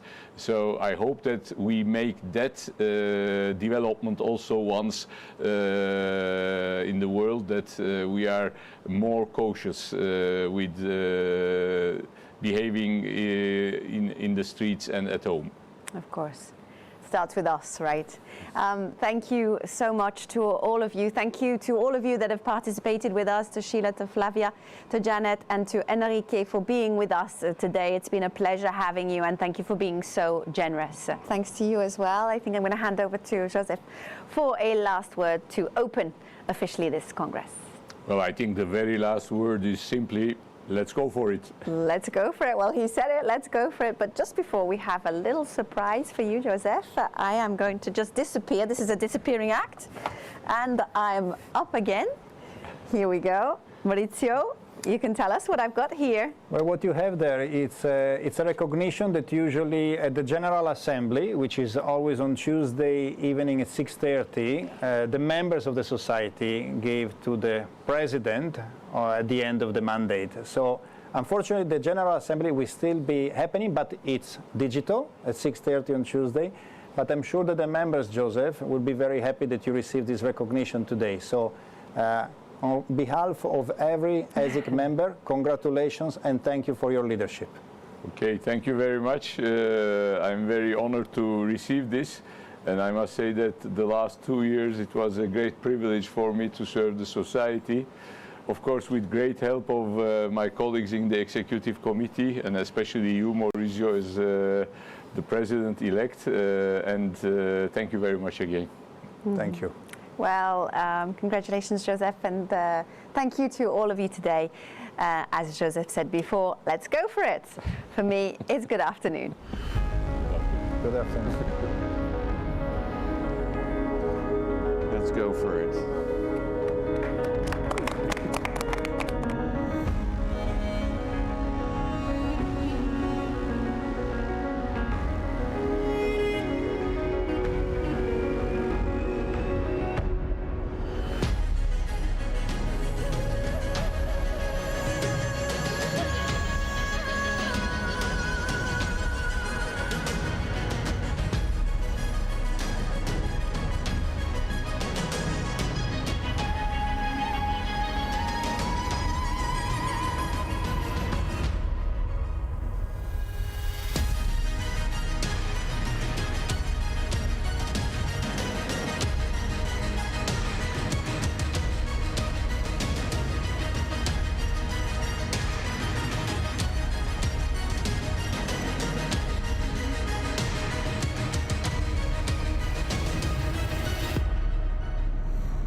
4 months ago, intensive care changed for good in the way it is carried out as well as how it is perceived. COVID-19 was of course the catalyst, and it has dominated our work, overshadowing all we do.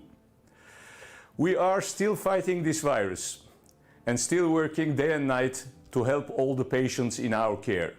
But what has been achieved during these exceptionally trying months is something we should all be proud of. The European Society of Intensive Care Medicine has proven a valuable resource for those who have the power to change the status quo in healthcare across the European Union. During this time, European Society of Intensive Care Medicine has strengthened its connections with EU health, education and finance ministers, as well as EU policymakers at the European institutions. We are pushing hard for the free movement of intensivists so that we are able to work in all EU countries and for our speciality and competencies to be recognized throughout the EU. We are gaining serious momentum, and media around the world has been echoing our call for an army of intensivists to fight COVID-19 and future pandemics. But it doesn't end there. Our society has responded to a global need for expertise in our speciality. As we all learn and gather data about the virus, we have made it our purpose to facilitate the sharing and dissemination of life-saving information to not only our members, but also to the medical community worldwide through a series of COVID-19 dedicated webinars reaching hundreds of thousands of individuals in over 60 countries. And that's not to mention the numerous resulting studies, surveys and other global collaborations. Unite COVID-19, for example, the one-day point prevalence observational study designed to discover more about the burden of the virus in ICUs across the world. So far, 260 centers have signed up, and registration is still open if you wish to take part.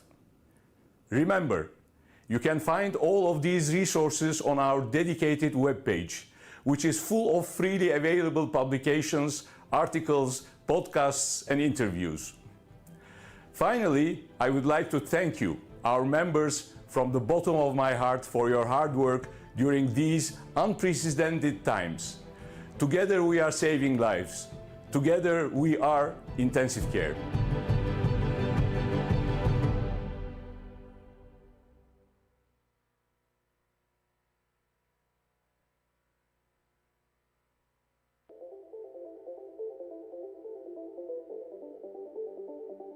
Hello, my name is Jean-Louis Vincent.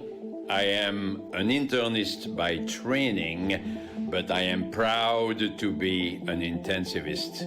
We intensivists are working together to fight COVID-19. Together, we are intensive care medicine. I'm proud of being an intensivist. We are fighting COVID-19. Together, we are intensive care medicine. I'm an anesthesiologist and I'm proud to be an intensivist. We intensivists are working together to fight COVID-19. Together, we are intensive care medicine. Hello, my name is Stefan Schaller. I'm the chair of the next committee of the European Society of Intensive Care Medicine. The next committee represents the young generation of intensivists. I am working in Berlin, Germany, at the Charité University Hospital, and I'm an anesthesiologist and proud to be an intensivist. We are working together to fight COVID-19. Together, we are intensive care medicine. Hello, I'm internal medicine specialist, and I'm proud to be an intensivist. We intensivists are working hard to fight for COVID-19. Together, we are intensive care medicine. Thank you. I am an internist and I am proud to be an intensivist. We intensivists are working together to fight COVID-19. Together, we are intensive care medicine. I am a critical care nurse and perfusionist. I am proud to work in the intensive care unit. We are working together to fight COVID-19, and together we are intensive care medicine. Hi, I am an anesthesiologist. I am proud to be an intensivist. We intensivists are working together to fight COVID-19. We are intensive care medicine. I am a surgeon and I'm proud to be an intensivist as well. We intensivists are working together to fight COVID-19. Together, we are intensive care medicine. I am an anesthesiologist and I'm proud to be an intensivist. We intensivists working together to fight the COVID-19. Together, we are intensive care medicine. I'm an anesthesiologist and I'm proud to be an intensivist. We intensivists are working together to fight COVID-19. Together, we are intensive care medicine. I am an anesthesiologist and I'm proud to be an intensivist. We intensivists are working together to fight COVID-19. Together, we are intensive care medicine. I'm an internist and I am proud to be an intensivist. We intensivists are working together to fight COVID-19. Together, we are intensive care medicine. I am an intensivist and proud of it. Intensivists with various specialty backgrounds work together as a multidisciplinary team to prevent and treat temporary risk of death due to COVID-19. I am an anaesthetist and I'm proud to be an intensivist. We are working together to fight COVID-19. Together we are intensive care medicine. I'm a critical care nurse. I'm proud to work together with other professions as a multidisciplinary team to fight COVID-19. Together we are intensive care. I'm an anaesthetist and I'm proud to be an intensivist. We intensivists are working together to fight COVID-19. Together we are intensive care medicine. I'm an intensive care nurse and I'm proud to work with a multidisciplinary team to work together to fight COVID-19. Together we are intensive care medicine. I'm a nephrologist and I'm proud to be an intensivist. We intensivists are working together to fight COVID-19. Together we are intensive care medicine. So I am a full-time intensivist and proud to be one. We're all working together in a multidisciplinary fashion to fight COVID-19. Together, we are intensive care medicine. I am the editor of Intensive Care Medicine Journal and I'm proud to be an intensivist. We are working together to fight COVID-19 and to take care also of non-COVID patients. Together, we are intensive care medicine. I am an anesthesiologist and I'm proud to be an intensivist. Together we are fighting COVID-19. Together we are intensive care medicine. I am proud to be an intensivist. We intensivists are working together to fight COVID-19. Together we are intensive care medicine. My name is Marco Maggiorini. I'm an intensivist working in Switzerland, and I'm proud to be an intensivist for many years. We are working together to fight COVID-19. Together, we are intensive care medicine. I'm extremely proud to be an intensivist. We intensivists are working together to fight COVID-19. Together, we are intensive care medicine. I'm a critical care nurse and I'm proud to work together with other professions as a multidisciplinary team to fight COVID-19. I'm a critical care nurse. I am proud to work together with other professions as a multidisciplinary team to fight COVID-19. Together, we are in intensive care.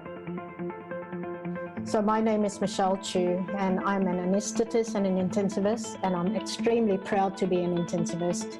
We intensivists are working together to fight COVID-19 and together we are intensive care medicine. I'm Jean Carlet. I am initially an internal medicine doctor and with a specialty in intensive care. And I was head of an ICU in Paris for many years.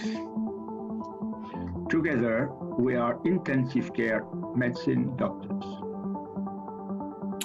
I'm a primary intensivist and I'm proud of it. We intensivists are working together side by side to fight COVID-19. Together, we are intensive care medicine. I qualified in medicine and intensive care. Together we fight, together we win. We are intensive care. Hello, I'm John Kellum. I'm from the University of Pittsburgh, and I was trained as an internist and then trained in critical care in a department of anesthesiology. I work every day with anesthesiologists, surgeons, emergency medicine doctors, all trained as intensivists. I'm proud to be an intensivist. We intensivists are working together to fight COVID-19. Together, we are intensive care medicine. I am an anesthesiologist and I'm proud to be an intensivist. We intensivists are working together to fight COVID-19. Together, we are intensive care medicine. Hello to all of you. I am Mette Berger. I am an intensivist with an anesthesiology background. Being myself confined, I am very proud to support and assist the ICU fighting team with distant nutritional counseling and data gathering to enable future research about this bloody coronavirus. Do well, all of you, and stay healthy. Take care. I work in and run a multidisciplinary intensive care unit in Johannesburg in South Africa and have a background in internal medicine and pulmonology. I'm proud to be an intensivist. In fact, it is a true privilege and pleasure to be in this field every single day. We're working together to fight COVID-19, and together and with passion, we are intensive care medicine.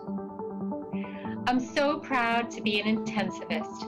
We intensivists are working together to fight COVID-19. Together, we are intensive care medicine. I am a hepatologist and an intensivist, and I am proud to be an intensivist. We are intensivists are working together to fight COVID-19. Together, we are intensive care medicine.